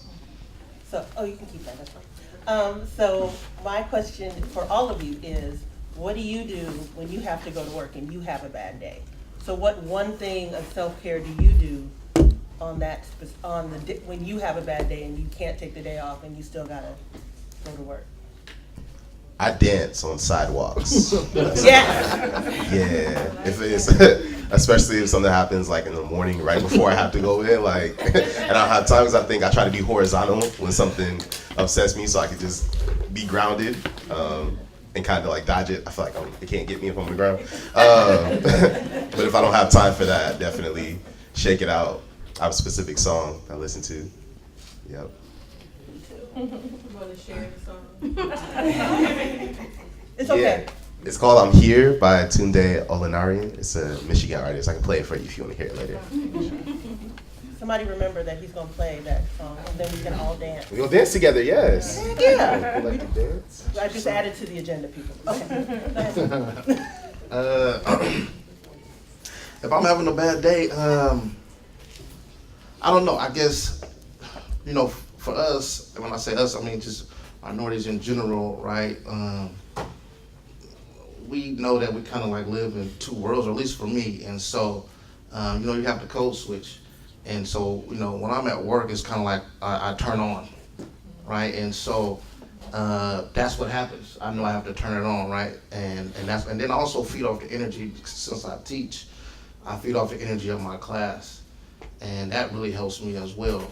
And so, I leave whatever I'm going through in the office or at home, and I like to feed off my students, right? Because I feel like the energy I give off, they're gonna give back, and then that makes for a better learning experience. And so I definitely feed off their energy. And so if I have a boring class, it's harder to feed off their energy if they're not engaging with me. But that, and then just the ability to code switch, right? And understanding that, I'm having to speak a different language, and my tone and inflections is different. And so I kind of go into it with that mindset, whether I'm having a bad day. If I'm having a bad day, particularly, I think, coming from where I come, it could be some extremely harsh stuff going on. But I have to be resilient in that regard, right? Because I gotta feed the family. I'll say two things. One, I carry a journal with me all the time, so if it's a lot going on, journaling for sure. Number two, writing on your coattails of code switching. We all feel like we need to code switch, and sometimes people feel like we have to work harder, or people are looking at us more, but one thing I do is just speak up. Today's not a good day, like I just need some time, or be in my own space, and that's okay, because that gives other people permission to know you don't just have to be there and just be a robot. We're not robots. It's okay to have those feelings. You can still get your job done, but you don't have to put on a face. You don't have to do that. Like, you can be you and you can still be great. I definitely want to piggyback on journaling. I think that it's very important. Like, there's a book called The Artist's Way by Julia Cameron, and she talks about like morning pages, and it's very much like a stream of consciousness exercise where you just write things. And to me, it helps clear out my mind. Like, to do it early in the morning, it helps me with like just getting out whatever is on my head, and that's always something I can do, even at any time of the day, to just journal. Like, you know what I'm saying, if something's like bothering me or something's whatever, I can just write it out, get it out of my head. Something else, just like breathing exercises, maybe just taking like 5 to 10 minutes, in your morning before you go out into all the noise and all the people talking and all the stuff you have to deal with and all of the things all the assignments for the day. Just taking like 5 to 10 minutes and, just breathing deeply. You know what I mean? Erica Huggins from the Black Panthers, she was the person who introduced me to that. And it tends to be very helpful. And also definitely, I definitely feel like it's important to let people know, like, you know what I'm saying, like, if someone's like, how are you? Just be like, I'm okay, or you know what I mean? Like, you don't have to necessarily perform like happiness to perform your duties. You know what I'm saying, you can be honest and be like, I'm okay, you know what I mean, or whatever, but you know what I mean, but you're working through the day. So, yeah. For me, when I'm having a bad day, I call on my ancestors. I remember who they were and who they are through me. And I take to social media, and I, if my family could just chill for a second. They are problematic, aren't they? Most of my frustration comes from the work I do. So if there's a particular agency or company that has put me in that mood, I will take to social media and call them out publicly. If it's the Park Service, if it's whomever, I'll call people out on what they're not doing. I do that so that other people see it's okay. These people aren't so far above us that they can't be called out. And for the most part, when I do that, I'm good. Because it's like, why stay frustrated at a system that you can call out and that they will be forced to respond? And more likely than not, they are responding through that. I also look up motivational quotes and read them and find myself in that, because I think all too often that's what we are lacking when we are frustrated, is motivation to get beyond the BS that's in front of us. So for me, that's what works. Thank you. So the reason why I asked is for a lot of our younger audience members, because there's this myth that once you hit a certain age, you have your act together. And it is never true. And whoever told you that lied to you. And I just wanted to show you that even these people who are on this resilience panel, because they epitomize resilience, we still have to do things to make sure nobody gets hurt in our presence while we go through our day.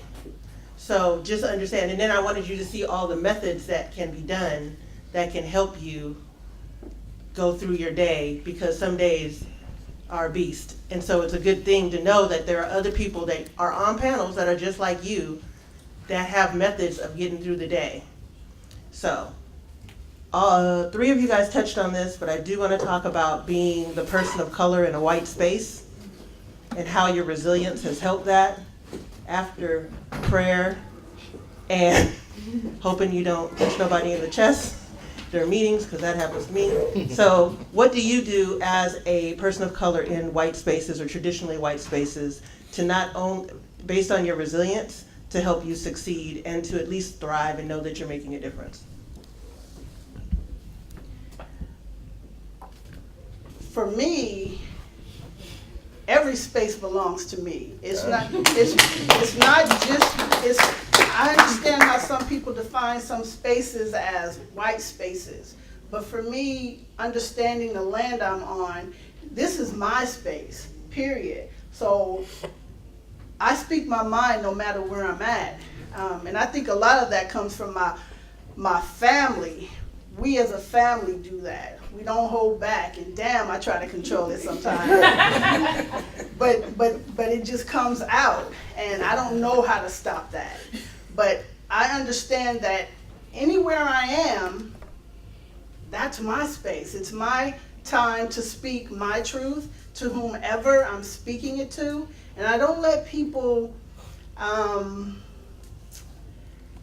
bother me. I'm trying to be nice here and not use the other words, but I don't let people bother me. I don't let people control who I am and what I am. I just speak my truth. And I think all too often in a society that has people on pedestals, and we're told that we can't speak truth to them, or we have to calm ourselves down, I don't believe in that. I believe you are no better than me, no matter your title or your position. I'm going to speak my truth, and you may not like it, and we can have a conversation to work through that, but you're no better than me based on your whiteness. Can you say that one more time, please? That part, that last part. You're gonna get me in trouble. I'm just saying, I don't believe that based on your color you're better than me. So you're not better than me because of your whiteness, period. Thank you, ma'am. Just wanted to make sure everybody got that. All right, I hear you. Let's see. So for POC, for folks of color in white spaces, I think that there are a plethora of experiences within that, because even within the POC bubble, there is things like anti-blackness, and then colorism, and then proximity to whiteness that also has to be acknowledged. It's basically like, if folks of color were like, or even just people in general were like plants, right? You have to, like, yes, they all need water and sunlight and all these things, but there's certain, you have to know the specificity sometimes. So there's a variety of different experiences that happen within that, pertaining to like where you fall within the POC spectrum, So a more fair skinned person will have to deal with things in opposition to whiteness, but might not have to deal with the same thing that a darker skinned person would have to deal with, or a black person might have to deal with things in a different kind of medium that a non-black person of color would have to deal with.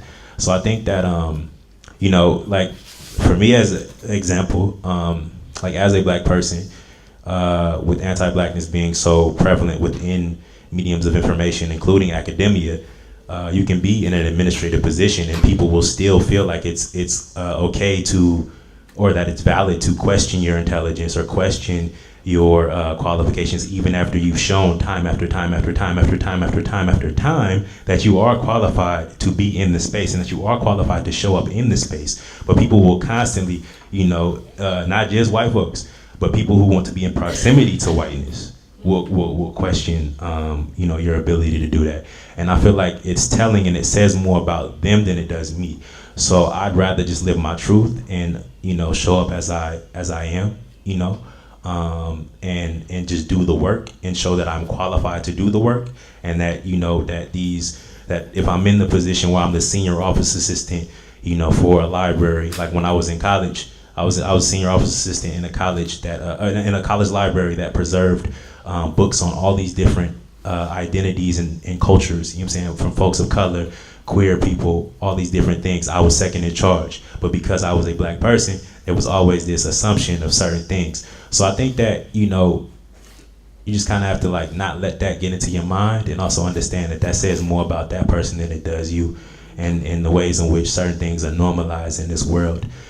So you just have to show up how you want to show up. I think that's also freedom, because people are talking about like diversity and inclusion and representation, and I feel like I'm more interested in empowerment and also freedom. And I feel like freedom, sorry, I don't mean to be like taking up too much time, but like freedom to me is like when folks can show up however they want to show up without being the recipient of violence or exploitation. So, regardless of how you identify across any any spectrum or whatever, you should be able to show up as yourself. It shouldn't be something that's palatable to somebody else, you know. Yeah, so that's really all I want to say. So. I think the first thing that comes to mind is just knowing that white fragility is a thing, and that's not my thing. So when I'm in a space, like, that's not something that I should be thinking. I should be thinking of the truth, my truth, the truth for people that I'm coming in the room to speak about. Also, number two, knowing it would be a disservice to people if I did not speak up. So it's really a responsibility, especially if you're in a place of power, that you speak up and know your business, know your stuff. So you can't just talk and say, I think this, or that doesn't sound right, or it's not fair. Have your data there. So if you're somewhere and people are saying, we have an equitable company, and I'm pulling something that says, well, you know what, the black staff makes this, the Latinx staff makes this, the white staff makes that, are we equitable? It's not telling anyone anything, but it's just showing them, and it's bringing it to them, and then if you're equitable, they'll make that decision. So it's just knowing your stuff and not being afraid to speak out.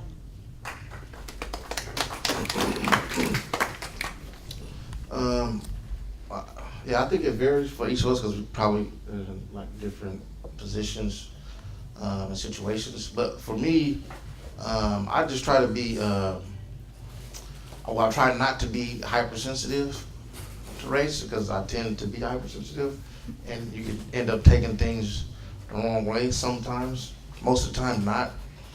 But and then also understanding that when I do express myself, do it in a way in which they understand, right? So it's not about me, you know, you should always speak up for yourself, but sometimes it's not what you do, but how you do it. Delivery makes a big difference. So knowing your audience, right? And then also, I think that helps me to dispel certain stereotypes and preconceived notions that folks may have of me because I'm a black man, right? And all the things that come with that, being angry and unapproachable, and et cetera, et cetera. And so I have to be mindful of those things in the way in which I present myself. So when I'm in those spaces, for one, always be true to myself, and then but for two, just being mindful of what's going on around me. And so that's how I navigate those spaces.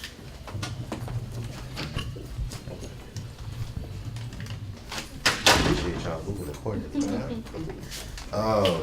I think everything that I personally use has already been said, like speaking up in those moments, knowing exactly what it is you're trying to say. And sometimes maybe not. Sometimes something rub you the wrong way and that shit not okay and you can't articulate that. And it's okay to speak out in those moments too. Like, hey Janet, you got me fucked up. And that's it, that's all you got now. Like, that's perfectly fine. Because what it does is throw that energy back to Janet and you don't take that home. Yeah. Speaking out, there was something else. I enjoy you. I enjoy y'all. There was something else. Speaking out. Yeah, I think that's it. I'm gonna stop. Okay, so hold on. I have to have the mic. Sorry. He's looking at me like, don't you dare talk again. Whatever. Yeah, go ahead. You're talking about being in these spaces, and a lot of places where we go, if it's companies or anything, we might be the only minority in the building, so that's why it's so important for us to create our own spaces. So it's not we're just going into something, but we're making it, and then you're opening the doors for other people. I remember what it was. Sometimes staying out of white spaces is a form of self-care, like limiting and controlling the time that you spend. Like, it's perfectly normal and okay to stay away from white folks. Yeah, I think sometimes like, nah, they're not going, like you need to, these motherfuckers crazy. Yeah. Right. And the church say, amen. All right. Because some days, listen, okay. Sometimes your resilience is low. Some days you need that sick day. So my question is, how did you, in your workspaces, how did you begin your engagement with your communities? Ms. Teresa? Yes. First of all, you don't bring up the bears. Can you repeat that? Do not bring, so this is what Ms. Teresa did. Ms. Teresa said, we should all go camping. This is gonna be great. There's no bears there that I know of. So let's talk about black people and bears. Having a fear of bears is not an irrational thing. However, Ms. Teresa believes that we should be out there. Thank you. That is the end of the story. Can you repeat your question? How did you begin your engagement with the community? Oh, I connected with an Oakland-based group called Outdoor Afro. That's how I initially started engaging community, was through Outdoor Afro, and the founder of which is Rumab, who is from Oakland. We started taking groups out on hikes and various outdoor adventures, and that started my connection with community. And once people started hearing about the work I was doing and others, people across the country started reaching out and asking if I would come, to Wisconsin. I was in Oregon last week, leading a hike with the Audubon Society. So it just depends on which platform you use. That allows people to reach out to you. Social media is big in the work I do. People find out about the work I do and they'll reach out, and it just took off that way, making sure that I stay engaged with communities of color specifically is how word of mouth has spread about the work I do. Is that good enough? That's beautiful, Right. thank you. So the question is, how did we start? Or okay, for me, Especially you, because you have publishing, you have books, you have other things that you do. I guess, well, in terms of like incorporating art with community or social justice things, the first thing that I did, I'm from Vallejo, California, and my middle school art teacher had this he had like a mural that where he basically just incorporated like all these artists. Like I'd always had poems or ideas for poems, but I never like completed any of them. And he was like, "You want to write a poem and put it on his wall?" And so me and all these artists came together and like painted all these different things, and I painted a poem, and we painted people's faces that died and all these things. And it just kind of showed me like how, you can kind of incorporate art and have it mean something, and you can reach out to your community and actually mean something to your community. And then I just kind of like started expanding that further. So like working at SF State for the Richard Oakes Multicultural Center and Gators. That school is something else. But just seeing like how important it was to preserve the narrative of Black and brown folks through literature, through the arts, and make sure that that's accessible to people, because it just gives us access to our identity. I don't know if I answered that question. You did. Okay, cool. Okay, so the answer to did I answer the question correctly is yes. I was about to say. So there is no wrong answer. So you don't have to ask me. The answer is always going to be yes. Yes.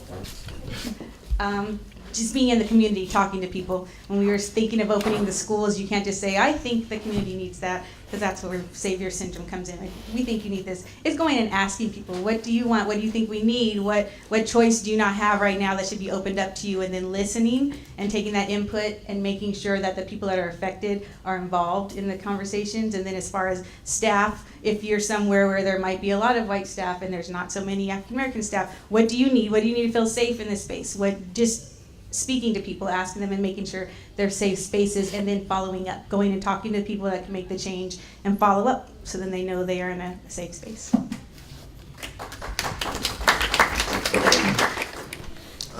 For me, I would say, I think it's two ways in which to think of that, formal and informally. And I would say on the formal sense, it was with Project Rebound.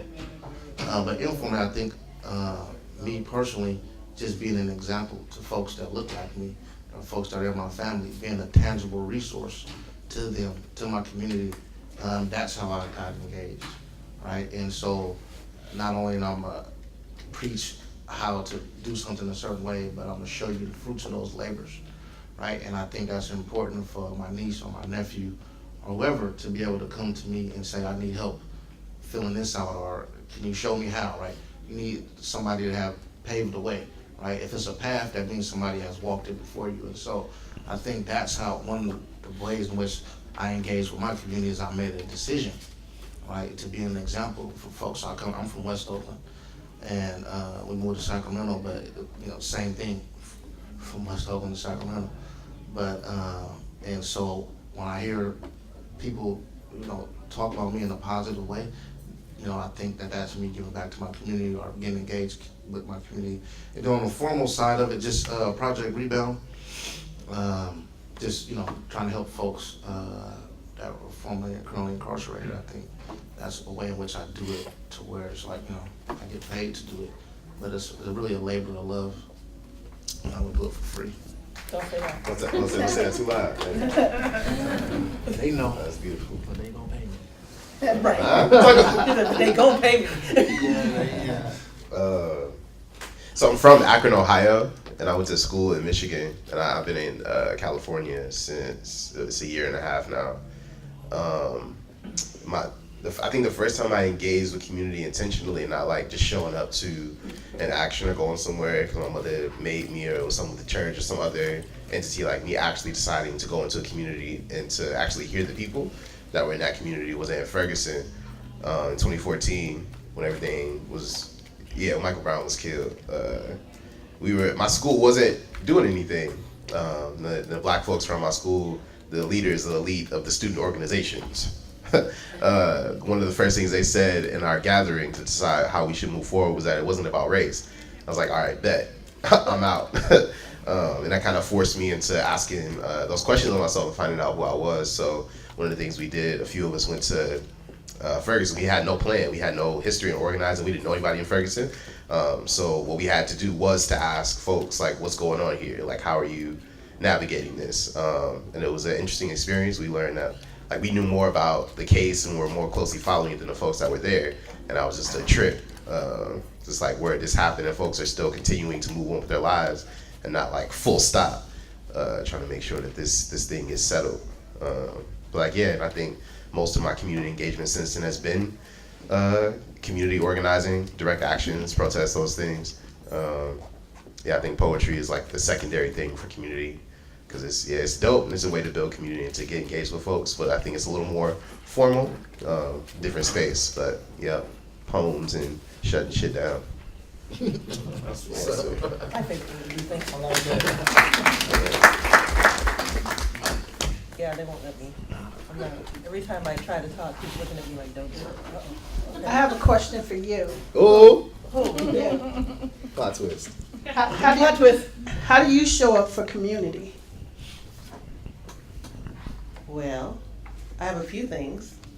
So I have a nonprofit organization called the Mocha Autism Network, in which we engage with people of color to give more information about autism.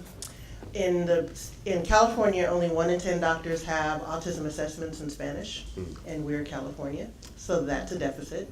I'm currently working with the organization Zeta Phi Beta Sorority Incorporated and Autism Speaks and the Special Needs Networks to create inclusionary assessments and education for parents, pastors, and educators. That's one. And I am a student advisor at Cal State East Bay and or Hayward, depending on when you were born. And I am help create a mentor program at Midwest High School called Midwest Women United, which was a full year education program that received an English credit for Oakland high school students. I am a board member of the Museum of Children's Arts, which we are now housed, and I am a board member of the African American Female Excellence Initiative. I'm on the Policies and Commissions Board, in which I write policies for the advancement of Black girls in the Oakland Unified School District. Yay. Oh, okay.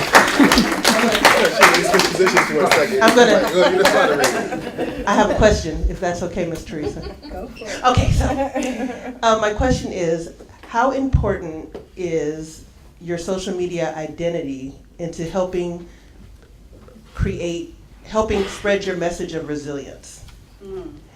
Because, I don't know, I have students following me on my social media, and so what do you guys do if you have community leaders or people in your sphere of influence on your social media? How do you responsibly or irresponsibly, based on your day, portray yourself on social media so that you are portrayed in the your sphere of influence? Yeah. For me, sometimes that's difficult because I am so outspoken, but I've had organizations across the country, and most recently I had the Rockefeller Foundation reach out to me in regards to funding. I am not a nonprofit. I am an individual who cares about the community, which is why I do this work. But I have foundations that reach out to me all the time based on my presence on social media, Facebook and Instagram specifically. They see the message that I put out there, and then they reach out and they ask, how can we work with you? So for those of you who are not clear as to how social media can affect you moving forward, it does. I get a lot of funding because of my online presence. And because of that, I try to slim down my message at times, and then I get called out on that by people of color. So it's like I'm trying to toe the road here and understanding that I'm reaching an audience that looks to me for information and for guidance, and also funding opportunities. So it's like, how can you keep it real, as I've had a cousin to ask me, and understand that corporate America is watching at the same time, and they care very little about what you say outside of social media. But as it comes to as this work pertains to social media, and I know that's a big part of this conversation, I will say put your message out there. Put your message out there of who you are, who you work with, and make sure that your message is clear, because that's how foundations and companies will reach out to you and determine the value that they place on you, which is not always accurate. But if you are looking for funding sources, I would definitely say your presence on social media is being watched. And even when you don't recognize they're watching you, they are. It may not be that foundation's name, it may be a member of their board that's following you. So you are being watched, and if you care about being an influencer or whatever, especially for outdoor brands such as North Face, REI, King, all these people have people watching influencers, and they're watching what you're saying. If you dog somebody else out, they're watching that. If their intent was to reach out to you, to ask to work with you, that opportunity is gone based on what you said. So I want to encourage everybody to be as honest as you can with who you are, but also understand where you're looking to go. If you're looking to build a community for funding,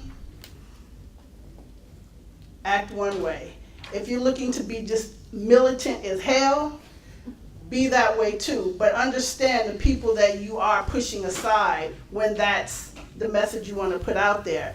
But for me, on my secret account, I'm militant as hell.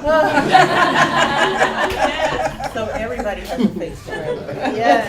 That's fine. I only have one account. I'm doing something else. Oh, okay. Social media. What question? Like, how do you use your social media? Oh man, it depends on which one. Why does everybody have more than one Instagram? I'm just saying, Facebook is one way, Instagram another way. Because mama's in them, I get it. Yeah, so Facebook is that's where most of my coworkers or people I work with, all that's where that's reserved for that stuff, and so let's try to be positive, right? Yeah, be positive on that account, and that's how I do it. Sir, you don't have to answer the question. I know how you get. It's too late now. This is the last question. Nah, I don't have to answer the question. It's too. Where was you 20 minutes ago? The question is, how do I push resiliency on my social media? How do you portray resiliency? Word.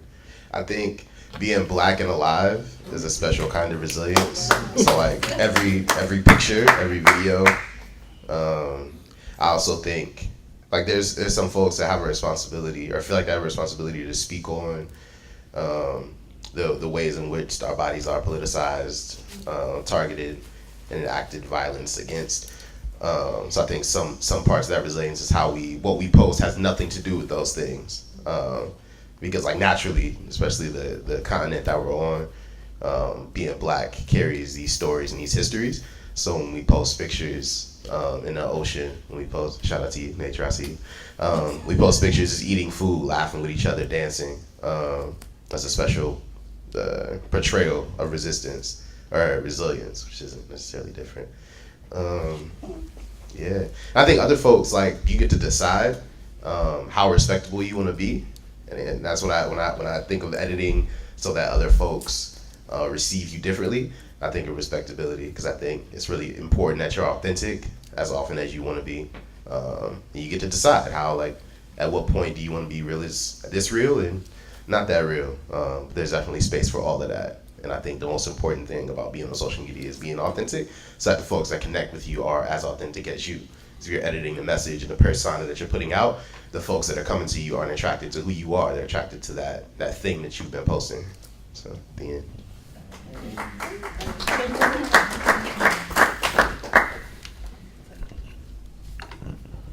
So I would like to add, just have good people around you, because iron sharpens iron, and then it all works out in the end. So now it's time for question and answer.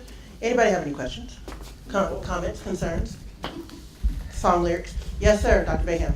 Comment or question, if it's okay. Yes, sir. With respect to white spaces, I know there was some mention about skin color difference. I would caution on that, and I'd love some feedback on that. My experience as somebody who's always been perceived as lighter skinned, I say perceived because that's not a part of my identity structure.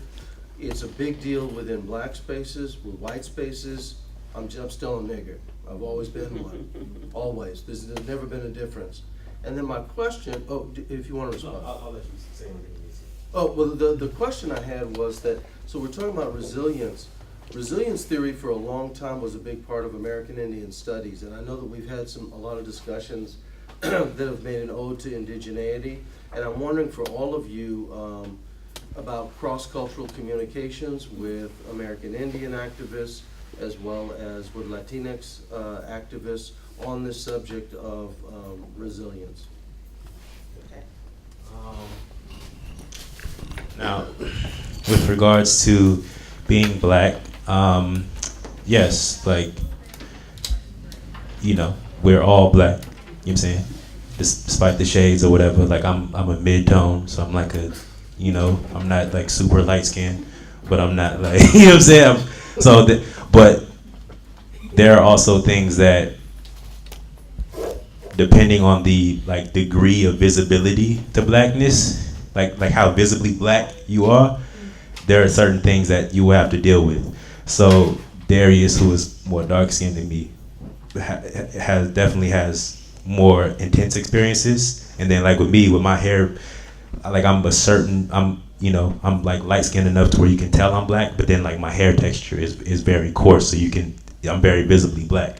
Whereas like someone who is more fair skinned, they can choose to be ambiguous or maybe deny their blackness. But then in terms of colorism and its proximity to anti-blackness, that is global. So you can look at the Latinx community and see, you know, Afro-Latinx people, how they're treated. Or even like, you know what I'm saying, like say like the Dominican Republic, where they rounded up, you know, the president in the 1900s rounded up all the dark-skinned people, and if you couldn't speak Spanish, they would kill you on spot. You know what I'm saying? So colorism is very much a real thing. If you go to Singapore, right, where the Chinese colonized, you know what I'm saying, the Malay people and all these dark-skinned people, if you look at their manifesto, it was basically reiterating this concept of white supremacy, whereas these more pale-skinned people, you know, are more superior to these darker-skinned people. So I'm not really, you know, I'm just kind of speaking on specificity, or, you know, trying to be, you know, specific on certain things. But there's just different degrees of privilege in which things exist that everybody has to be mindful of. And that's just what I want to talk about, you know what I'm saying? So You know, and there are people who, like even when you're in white spaces, some of your opposition will come from people who want to be in proximity to whiteness, right? So I was a double major in college. I double majored in Black Studies and then also in English. And some of my biggest opposition will come from people who wanted to be in opposition to whiteness beyond just white people. So it's like, yes, we're all Black, you know what I'm saying? And we all have a myriad of experiences, but there is also, there are also things that are very specific that have to be acknowledged as well. Because there are also, you know, like more palatable versions of what people, you know, prefer from certain types of people. Like that, you know, people, you know, so sometimes people selectively acknowledge their privilege over certain folks. There's like a thing, there's like, you know, I believe that there's selective misogyny and there's also selective anti-blackness. Like a person who identifies as male can say that he respects women, but then he'll disrespect, you know, trans women or sex workers or plus size women or something like that. And the person will be like, you know, Black Lives Matter, or that they value a black life, but it's usually a version that's more palatable to them, right? You know, so like people are saying, you know, justice for Nia Wilson, but then how do you treat people who fit that particular phenotype in your everyday life? You know what I'm saying? So that's more so what I'm speaking about. You have to be specific, and there are specific experiences that happen. And yeah, I just want to pass the mic. One more question. Okay, I would like to point out that you didn't have to tell me you had a degree from the College of Ethnic Studies at San Francisco State.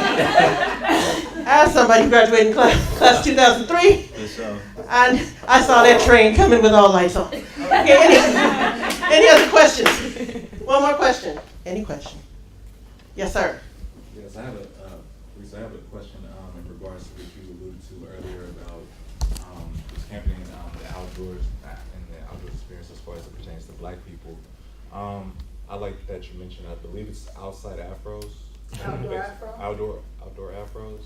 I wanted to kind of allude to what was mentioned about getting more Black people excited, or getting more Black people interested in going outside and going about the outdoors. Personally, I think that there's a really bad attachment in terms of Black people not wanting to go outside, like what Monica mentioned, Black people not wanting to go out to camping or out to the woods, or even a deeper constitute to that being just for white people. That's for white folks. White people don't do that. We don't go outside. We don't go to the woods. We don't do that. So my question is, in what ways do you think we can kind of combat like that ongoing like fear for Black people, like we don't like to go outside, and what we can do about like changing that? Yeah. Okay. So the question is, how do we reverse the stigma of Black folks going outside? Wouldn't that be like a trauma thing? Like you have to get over that trauma of being outside so long. That. Yeah, I acknowledge the history, African American history in the outdoors. One of our greatest troopers, as I like to refer to her, is Harriet Tubman, and how she led slaves through these outdoor spaces. So, which is why I say that these outdoor spaces aren't new to us. Historically, Black people have been lynched in these spaces. These have been trails of escape for slaves. I understand that and I acknowledge that, but I also understand and acknowledge the Buffalo Soldiers, who were the first Rangers. First African American superintendent at Sequoia Kings was an African American by the name of Charles Young. So to continue to allow history to keep us away from these spaces that belong to people of color is doing a disservice to those who came before us. They fought so that these spaces, that we would be comfortable in these spaces as well, which is why I do that work. Understanding that we are on a lonely land right now. Understanding that Latinos, understanding that there are 450 Buffalo Soldiers laid to rest at the Presidio in San Francisco that people aren't aware of. It is my responsibility in honor of those who came before us to make sure those stories do not go untold. So that's part of the reason I do this work. And yeah, there are some scary moments in the outdoors, but if we go as a collective and we learn as a collective, we understand that the more people put a negative spin on these spaces, the longer we will refrain from being in these spaces. So So I think it's important to understand your history, understand our history in these spaces, but to not allow that to be the reason we don't go. These spaces are serenity, and for me, they're spiritual. You don't have to go far. You could go to Oakland Hills and experience redwoods. We live right here at the Pacific Ocean, and kids in San Francisco have never seen the ocean. Kids that live here in Oakland have never been to the Oakland Hills because that's where white folks live. So the more we tell these stories of why we shouldn't, the longer we go from telling our history and our connection to the land. All right, now. Fine, okay. And Amy's going too. We're all going. All right. So is Nina. Okay, thank you for coming. I think performances are next. Yes. By First DeMareon. First DeMareon. Thank you so much. Thank you. For sure. How much time we got? I don't want to go over too much time. About 5. Okay, I'll make it quick.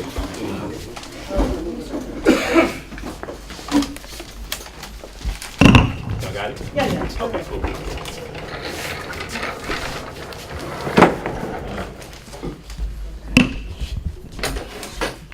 I know where it goes. I'm gonna do 2 brief ones. Can everybody hear me okay? Yeah. Great. My name is DeMareon, which y'all know, hopefully.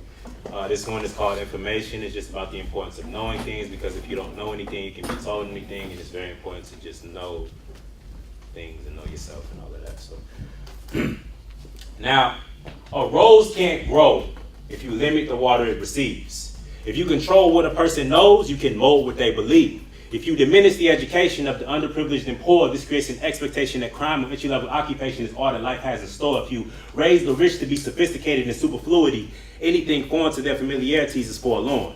This disables their opportunity to be aware of cultures and communities different from the one in which they were born. If you teach a man to hate the color of his skin, though made in God's image, his cultural identity is smothered by hatred of oneself and others, backstabbing one's own brothers in the pursuit of privilege. Like water helps in cultivation of every single rose, people are products of information to which they are exposed. Thank you. And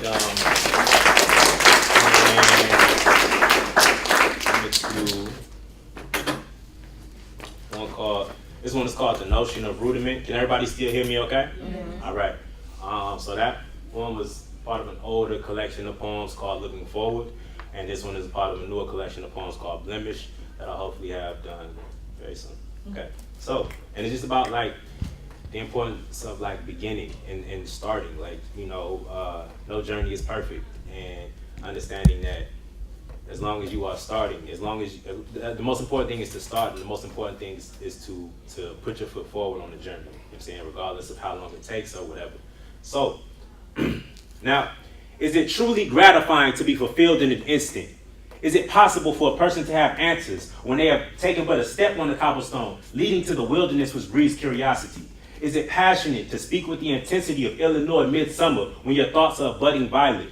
Is it love to shower the soil of others, tilting the garden spout farther than pillars of wood which shield your heart while standing in the midst of guileless sprouts unversed in the language of care? Is it truly naive to appreciate brevity? Is life the arable land from which rare delicacies are chosen, flourishing on occasion yet perishable if not consumed? Is it the uncertainty of time that urges the youthful hand into the burgeoning crop field, its cantaloupes not yet ripened, its cherimoyas sour in taste though ever fleeting as autumn waves gently from afar, informing you that everything is impermanent? Thank you. And that's it. He has his books for sale. I do.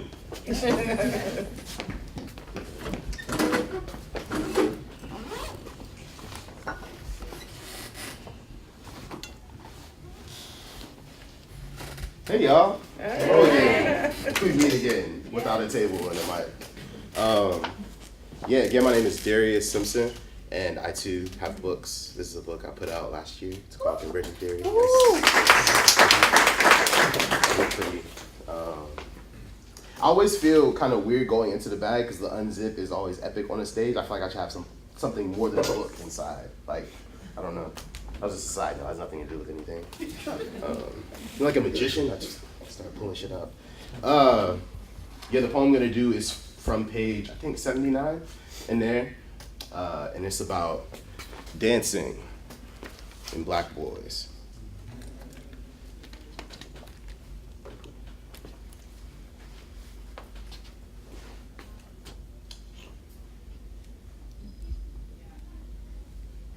I learned how to moonwalk next to a vacuum. And I still take steps back when life sucks. In 6th grade, I thought that my body was a sermon. So I learned how to pray with my feet. Back when dance was the only religion we knew, I was baptized while sliding backwards at a talent show.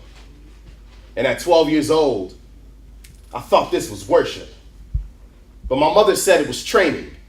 She said, when you black, rhythm is both how you prepare for battle and recover from the war zone. She told me if I keep moving, that I can learn how to dodge bullets if I practiced hard enough. By the time my father showed me his scars from breakdancing, I had already learned the choreography of a traffic stop. I became a performer whenever the red and blue lights flashed in my rearview mirror. I knew my lines. I knew how to keep my hands visible in case of combustion, how the wrong move might lead to me never dancing again.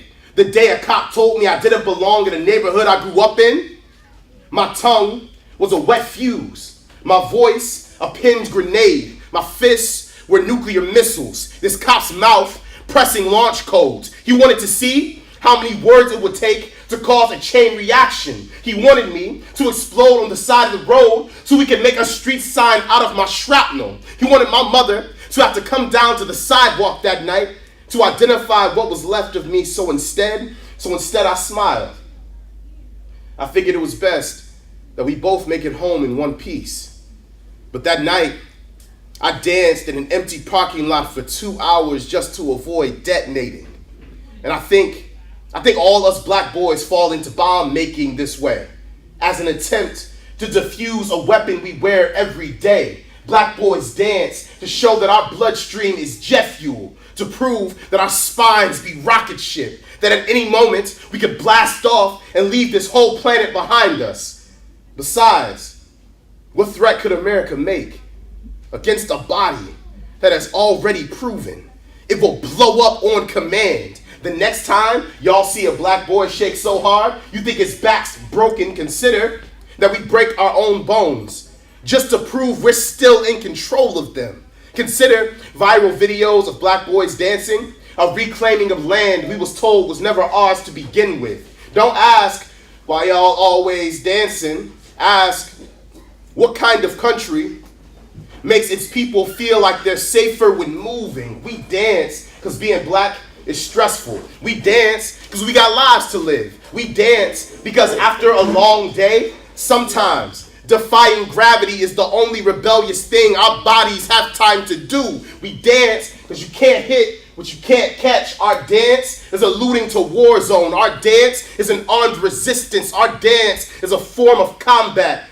Ever so often, I have flashbacks to the battles when the bass is loud enough to make me forget that I'm not a soldier anymore, or the music is recruitment enough for me not to care.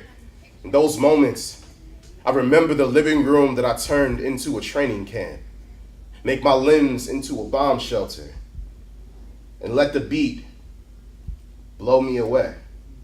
Thank you.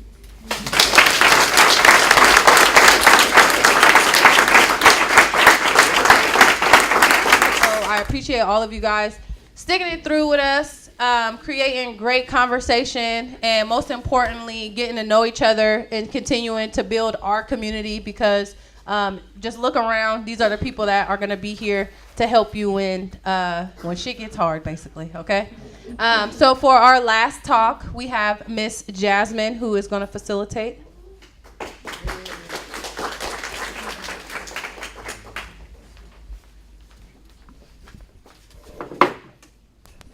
Hi, so I'm Jasmine.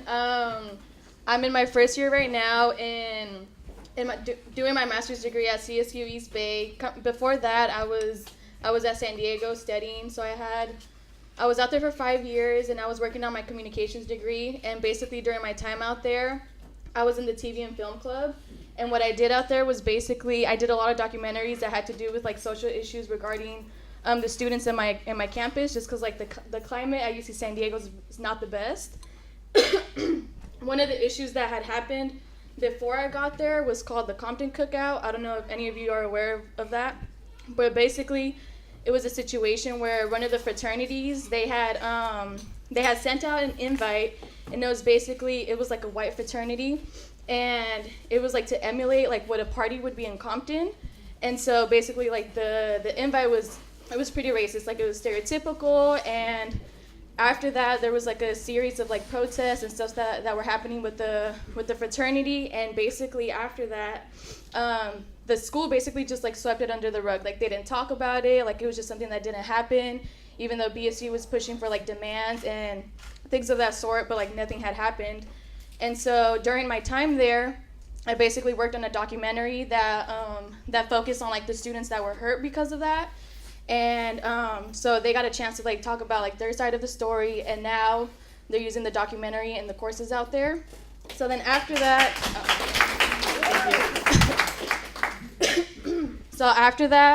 I came back. I'm from the Bay Area, so I was born and raised in Hayward.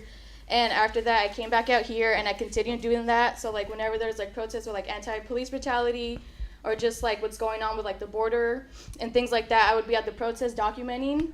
And last year, I was able to showcase some of my photos, because I also do photography. So I do video and photography. And last year, some of my photos were showcased at Google, and it was basically just like showcasing the border from like the Tijuana side. And I also was showcasing my photos from the protests that were happening mainly in downtown Oakland. And since then, I've been volunteering at the Youth Enrichment Services Center at Hayward, and I've just been working with the youth. A lot of the youth that I've been working with, they're in continuation schools. So it's a lot of kids that are basically like just going through a lot of things, and I've been like doing pro bono work with them, like doing photos for their senior pictures, like the community events that they're a part of. So I just try to be as involved as I can. But yeah, that's all about me. So the people that we will have today is Courtney, Dayna, John, Chance, and David. So if all of you could come up.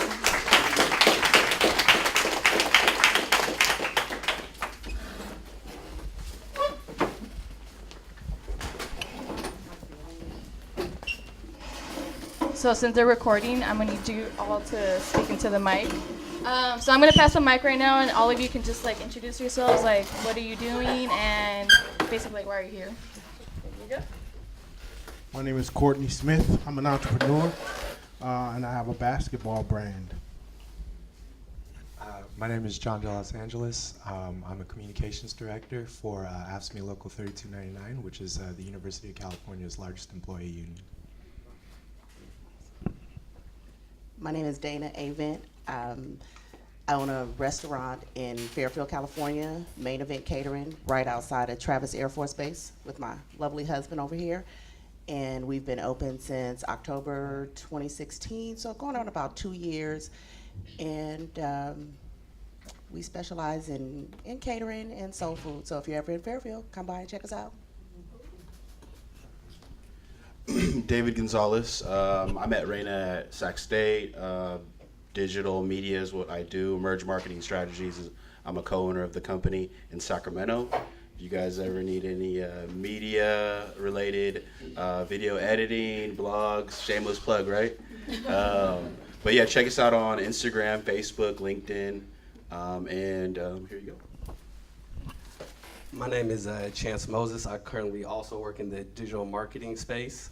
I'm currently finishing up my master's program at Cal State East Bay with Reina and a lot of other people in this room, and also a member of Alpha Alpha Fraternity Incorporated.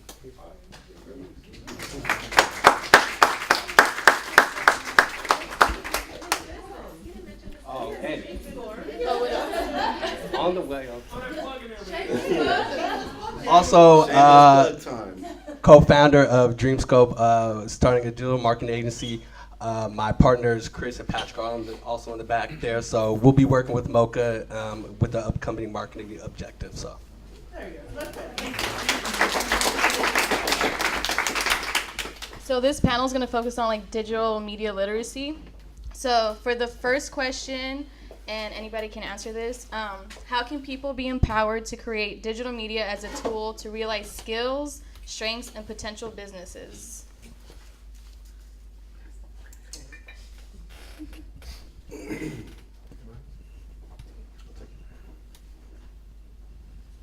That's a good question. I think the panel before us did a really good job of projecting that too. I heard that there are some artists, spoken word, and when you're doing digital media, what you're doing is you're taking your art form and you're putting it online for everyone to see. So whatever it is that makes you passionate, whatever it is that makes you tick, whatever skill you have, using that to express yourself is a way to transition that online. And of course we want to do that because right now our resume is online, and a lot of people, as somebody who hires people, interns, full-time employees, one of the things we do is we do look online. And so yeah, just using that transition of putting your art, putting yourself out there is one of the things that we do for that. Anyone else?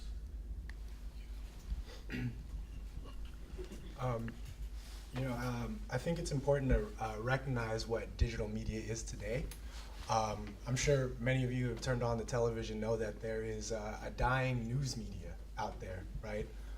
Particularly with our local news media. And so digital media is important in the sense that it is actually filling the void of how we perceive reality, right? Our consumption of video content, print content, this is how we know what is real in the world. And so, particularly with local media, individuals are now stepping in on social media, creating their own, independently produced content to actually now begin to inform our communities as a source of local news, because that is what's really struggling out there. So, in terms of what folks can do to empower themselves, I think the first step is understanding the new importance of digital media and using that to actually put our communities and our local endeavors on a platform, right? Recognizing that most people actually do get what's going on in their community from the friends and the family that they follow on Facebook, right? And so understanding the power of that and making sure that we take advantage of it is utterly important. Anybody else want to say anything? Yeah, Chance. I think the best way I can describe basically how digital media, how it impacts us today is, I think one of the main things it did was cut out the gatekeepers to a certain degree.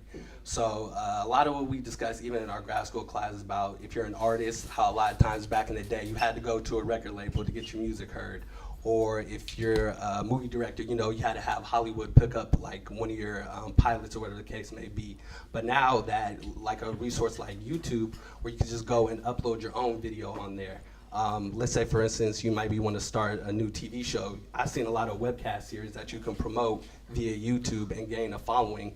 And that could be, maybe somebody could see it on YouTube and it just creates a following from there. And also in terms of music now, where a lot of artists you see don't even need record labels anymore. They go directly to YouTube, they upload their music, even SoundCloud. So I feel like new digital media helps you circumvent a lot of the obstacles that were in the past.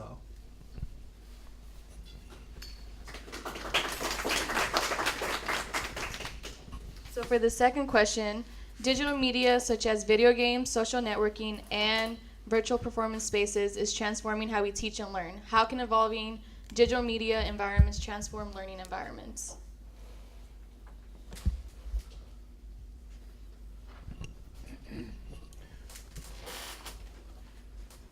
I think not to discredit college, because college is important, but a lot of times when you want to learn a skill, it's the same transition as you talked about with artists, is you don't necessarily have to go to Cal State East Bay to learn how to edit video or to design on Adobe Illustrator or Photoshop. You can jump on YouTube and take a tutorial. And so a lot of times we have a fixed mindset on that when a lot of skillful people have just learned self-taught by looking at videos and reading books or looking at other types of media that's interactive, and it's never been that way before. So I think shifting the mindset around structured learning environments can make this next generation more fluid when it comes to learning, because you have access with your phone on the way to school. You could be looking at a tutorial, and by 7 o'clock that night, you may be a third grade version of knowing how to edit something. So having that mentality is important.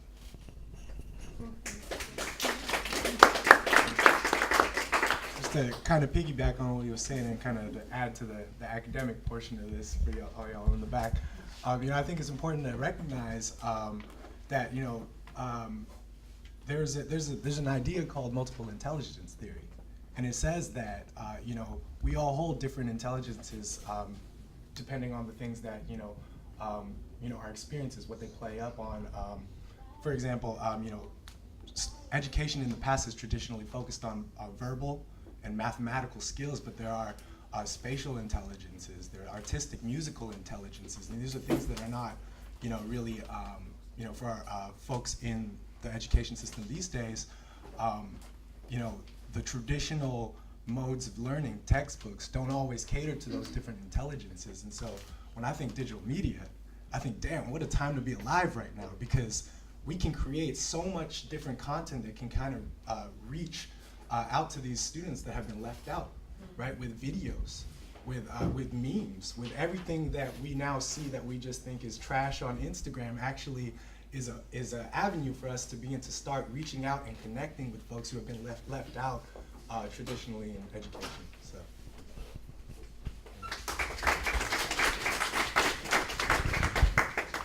I think one important fact too is that digital media levels the playing field. It really gives everyone access to the same information. Years ago, if you went to Princeton or Brown or Yale, you were able to get a certain type of education. And that information was not, maybe not taught at the schools maybe down the street.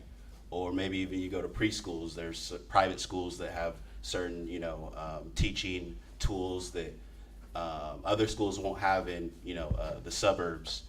And the internet really gives you access to those tools as a community. And I think that people of color especially are doing a great job of utilizing those online tools to teach ourselves and to educate ourselves, and that's going to be what's important for us next. So now we're educating ourselves, we see what's going on, this is not fair, and now we can elevate our reality. So.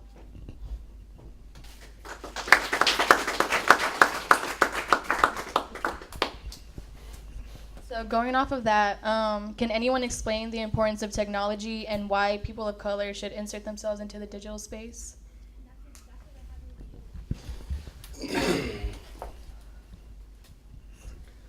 So just in my time in digital marketing, what I learned is basically like how much people are paying to market to you, and I say specifically our community. So just in my, in my profession, you'd be surprised how many companies pay for email addresses, income, where you live, what kind of car you drive, how many kids you have, and they use all that information to actually to market to us. So a lot of times you might see an ad just pop up on your phone. It's not random. It was a lot of work and a lot of science that went into that. So I feel like if we understand our power from a consumer aspect, we can make a lot of changes. I know there's been a lot of events going on, like H&M, Gucci was like a recent one, where a lot of people feel like obviously these businesses don't care about us or we don't matter, but in reality, we really have a lot of consumer power to make the differences in terms of what they're generating and what they're creating. And I think if we understand that us as consumers, we're being marketed to every day and they do value and want our money, then I feel like that's really important just for people of color to know.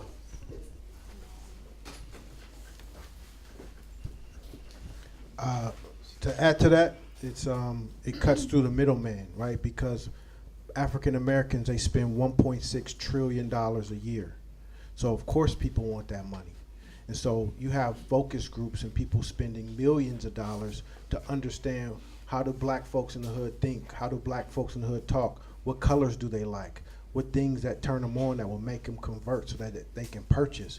But if we are the culture, then we don't need a focus group, because we are the focus group. So if you have that courage to dive in, start jumping into space, because you're more valuable than you think just by being black, just by being from the hood, just by knowing what the culture is. And so, and I used to work for these firms in between companies, and they salivate and trying to figure out how I can get this kid to press click and convert them. So the more black folks that are in the space, the more people of color that are in the space, then we start controlling the narrative, because we have better data. We have better data because we are them. We are it.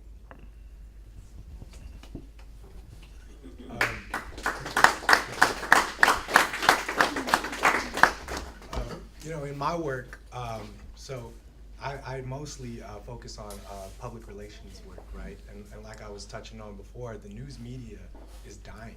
Our communities have no way to communicate to the larger public, without the news media. And so, the importance of, people of color in particular inserting themselves into this narrative, that is why digital media is so important, right? Because the news media that is left is dictated by a very few select group of people. And I'm gonna tell you what, most of those people don't see things from our point of view.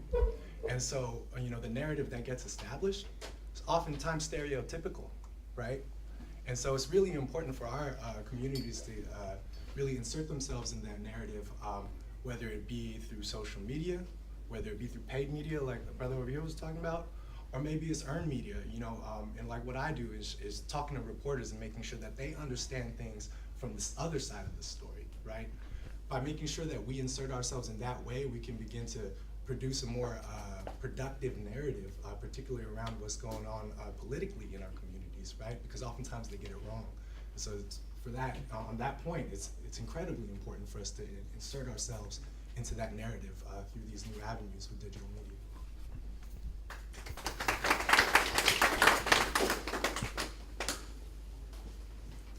So how do I go about learning more digital media skills that can help me get an entry-level position in your industry?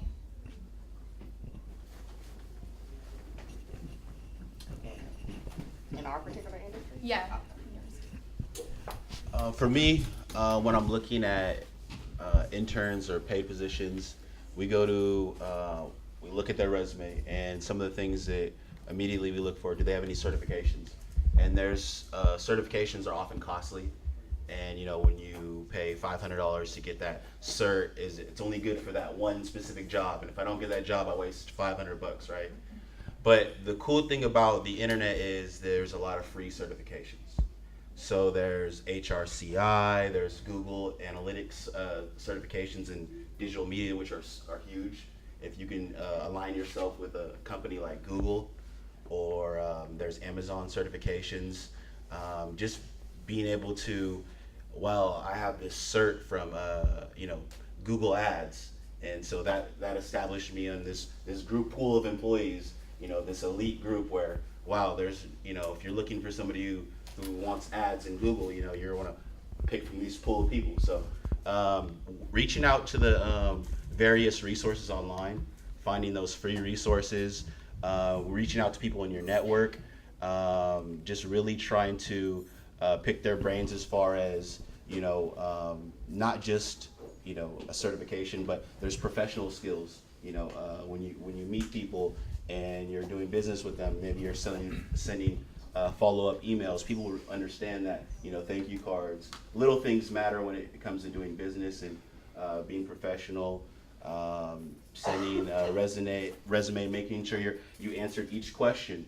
Sometimes, somebody might have answered 1 out of the 3 questions, and you're like, okay, if they can't follow these instructions, what can they, what else can't they do? So really just being meticulous to whatever it is you're trying to get to. trying to get those free resources, and just actively, being resilient. Don't take no for an answer. So I just want to piggyback off you said, all those things are very important, certifications. I think also in terms of knowledge, it's just having a good understanding at the history of media. So obviously, media didn't start with the iPhone.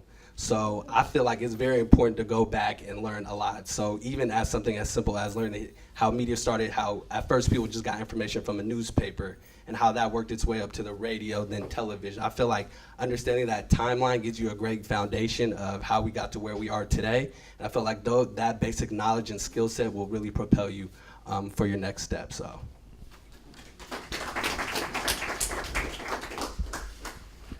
To add to that, A is just a basic level of professionalism. You don't even have to have every single tool. You just have to first have the basic tools.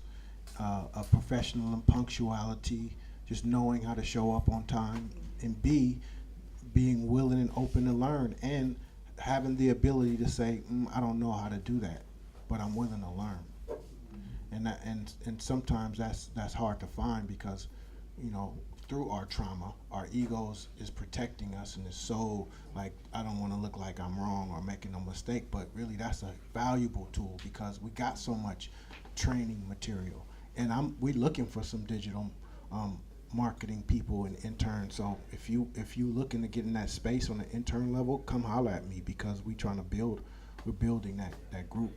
And it's not because y'all on it anyway. Y'all on social media anyway, and you can become professional at social media. And when it's come time to like investigating or trolling somebody you're trying to do some research on, you become professionals real quick. So I just want, we can use that same level to help us grow our brand.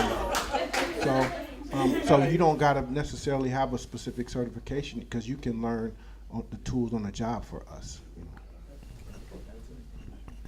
Yeah, and just to, not to part ways from the group here, but at the end of the day, digital media is shared through social media, and the key word here is social, right?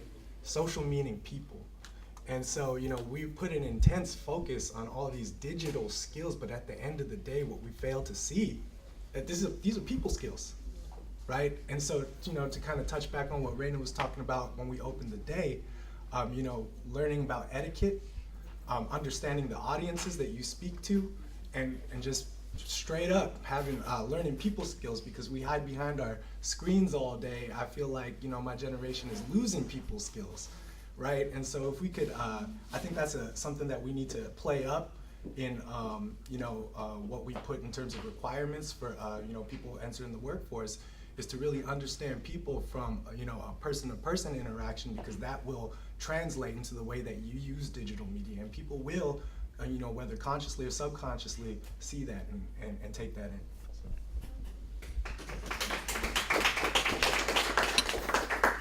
Okay, so we're kind of on a time limit, so we're gonna go with the last question. Is there any projects that any of you are currently working on? It's a secret. Chance? So as I mentioned before, I'm currently a co-founder of a company called DreamScope, and we're actually going to be working with Mocha here with a lot of their different marketing objectives, whether that be digital, social, out of home. So I'm looking very forward to it. Nina, as I got to know her over the years, I feel like we've built a good relationship, so I'm looking forward to helping her build Mocha to where I think it could go, and I definitely have a vision for it, so looking forward to it.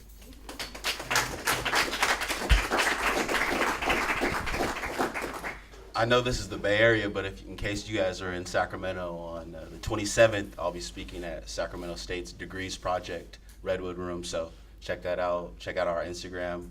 You guys ever out there or want to just get some information on digital media? We drop a lot of facts too. I feel like in the digital space, when you're on social media, what we try to do is not only get your business, but educate others on digital media. So it's a good we're all getting better. We're all educating ourselves. We all going to learn something new. So subscribe to our page and our YouTube and all that.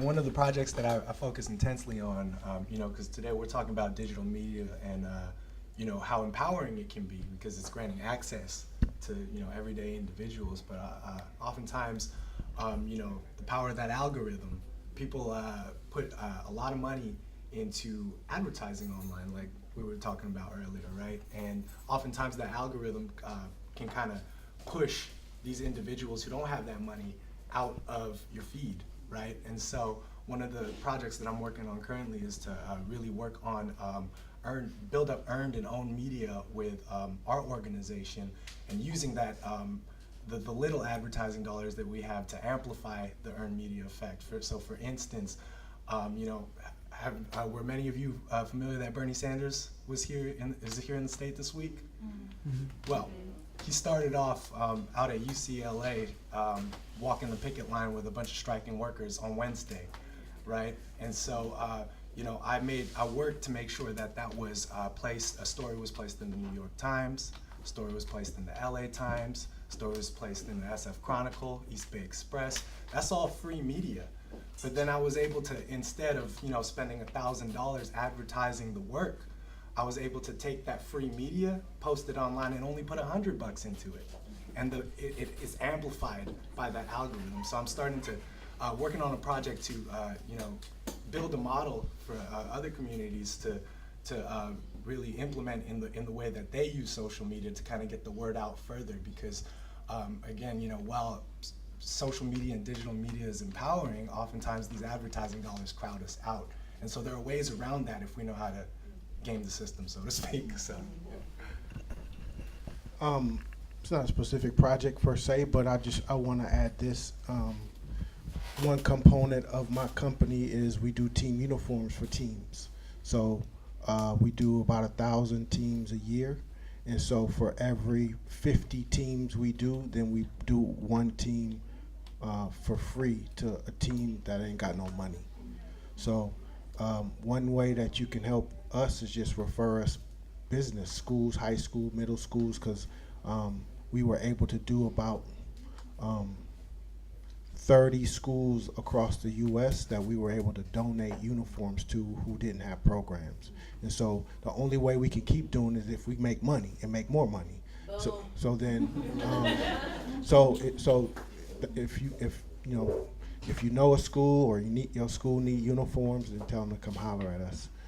Because over time it's going, because 90% of that money that goes back, it goes back into the community of color, black folks, hood schools, Madison Middle School, in the hood or whatever. And because to us, we want them kids looking just as good as the kids in the rich neighborhoods, and so we using their money to make uniforms for hood schools.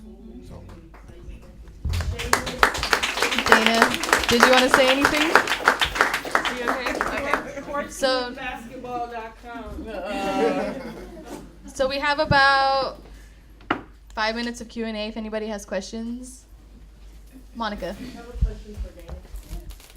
How does social media help your catering business since you opened in 2016, kind of in the boom of like Facebook and Twitter and all that? Like, does it help with getting more business or getting good reviews or something like that? It definitely helps. We have a great presence on social media, and people are visual. So because we are, food in the food industry, people like to see the food. So we post a lot of food pictures, and it just keeps going. So people, wake up in the morning, you're hungry, you go to bed at night, you're hungry. So people are visual. So it really helps to see that, as opposed to just posting, what we do. But if there's a picture or if there's an event that they can actually see, it helps quite a bit. Thank you, Monica.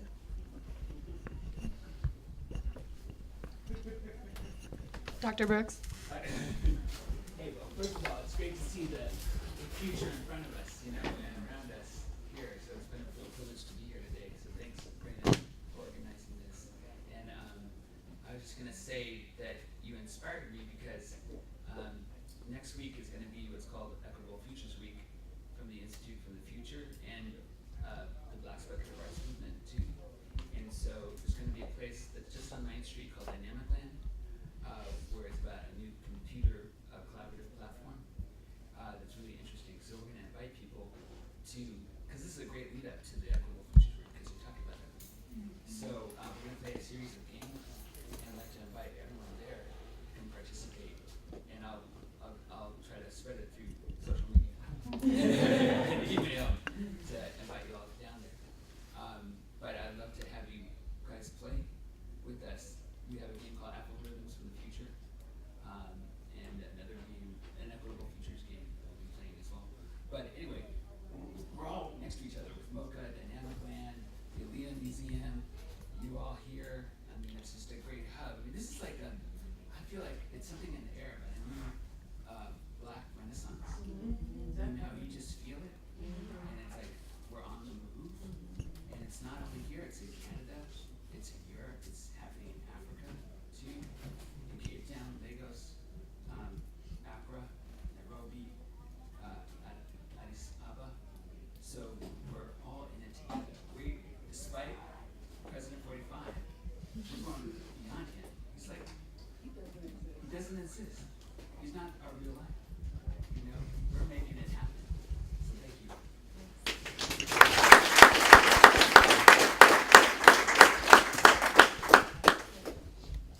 Last question. I guess, let me see. But the question I would ask would be like, so there are people talking about like certifications, and then some people saying that certifications aren't necessary. And then I feel like sometimes that can come from like a thing of like validation from like bigger systems. Like at what point does like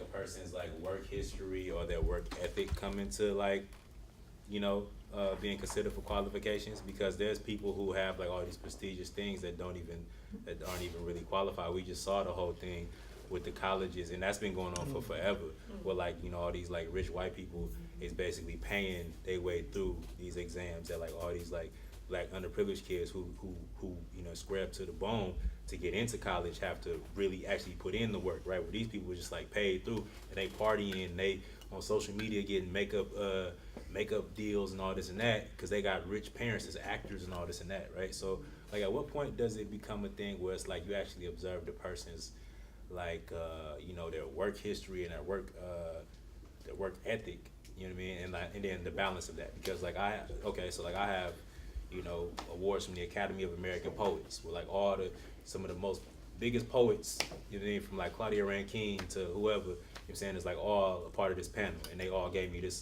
award, right? But then also like the work that I do also speaks for itself. So it's like at what point does what's the balance? I mean, like what's the this is my take on it, and it's just one side, because I don't have a degree. And so our company is 10 employees, and it's 2 degrees amongst the 10. I'm not saying degrees are not important or any of that. It's just I don't come from that world. So to me, the world I come from is integrity, honesty, hard work, discipline, willing to learn, especially people of color. If you trying to be like we are a company of color trying to grow so we can hire more people of color, I can't live in that space. I have to look you in your eye. I have to see what time you came to the interview.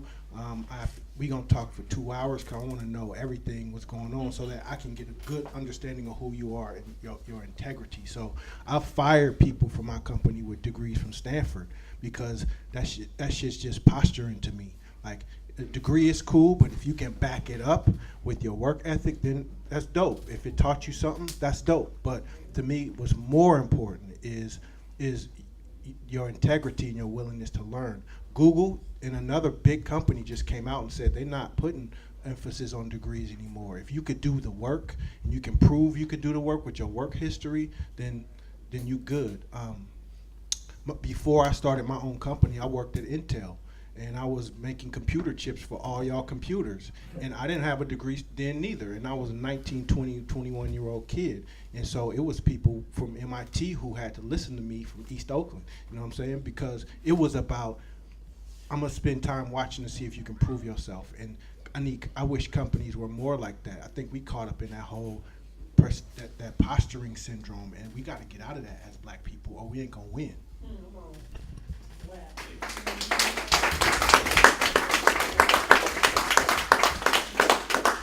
Okay, so I just want to thank everybody for being here, and now we're gonna have a performance by Maia DiPrima.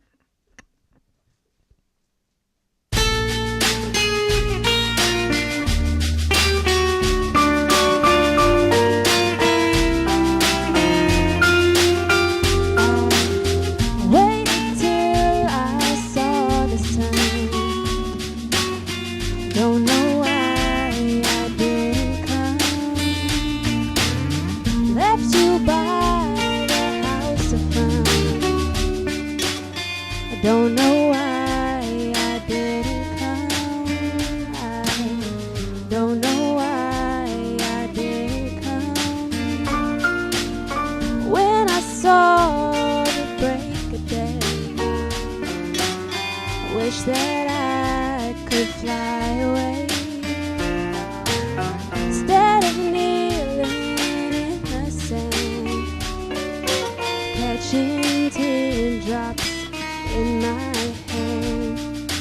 The hardest stretch is wide,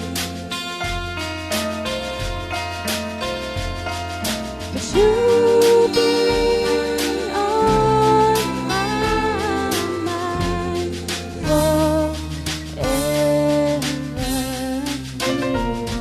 When I saw the break of day,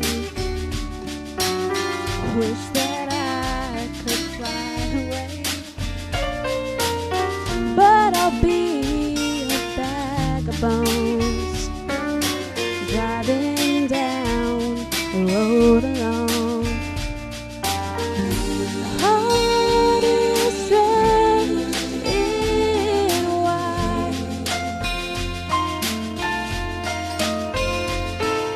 but you've been my mind forever.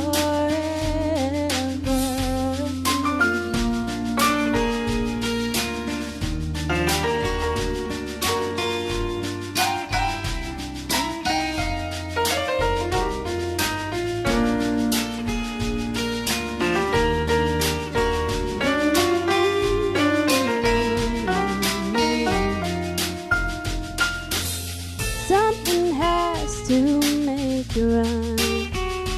I don't know why I didn't come. I feel as empty as a drum. I don't know why I didn't come. I don't know why I didn't come. I don't know why I didn't come.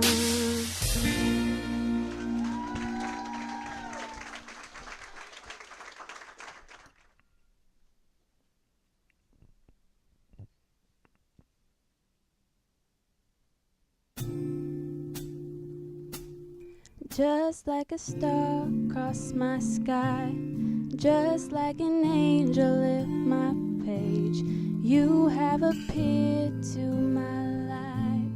Feel like I'll never be the same, just like a song in my heart, just like oil on my hands. Oh, not to love you.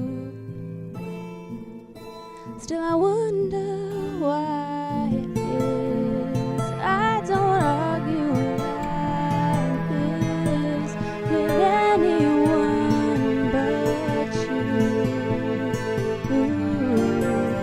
You do it all the time, blowing out my mind. You got this look I can't describe. You make me feel I'm alive when everything else is so faint. Without a doubt, you're on my side. Heaven has been away too long. Can't find the words to write this song. Oh, your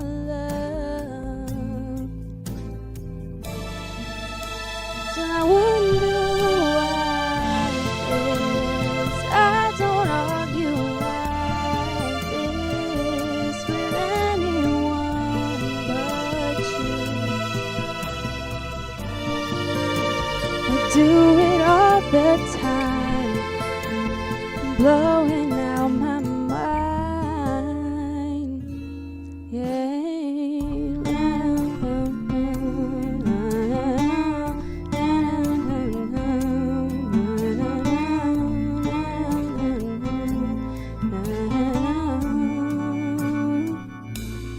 Now I've come to understand the way it is.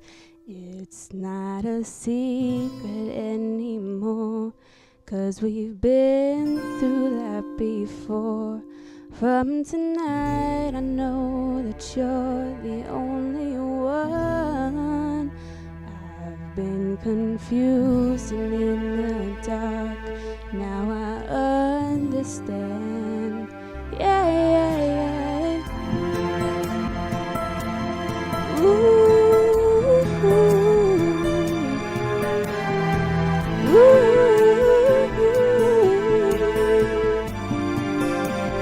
Wonder what it is. I don't argue like this with anyone but you. Wonder why it is. I won't let my guard down with anyone but you. Do it all the time, blowing out my mind. Just like a star in my sky, just like an angel on my page, you have appeared to my life. Feel like I'll never be the same. Just like a song in my heart, just like oil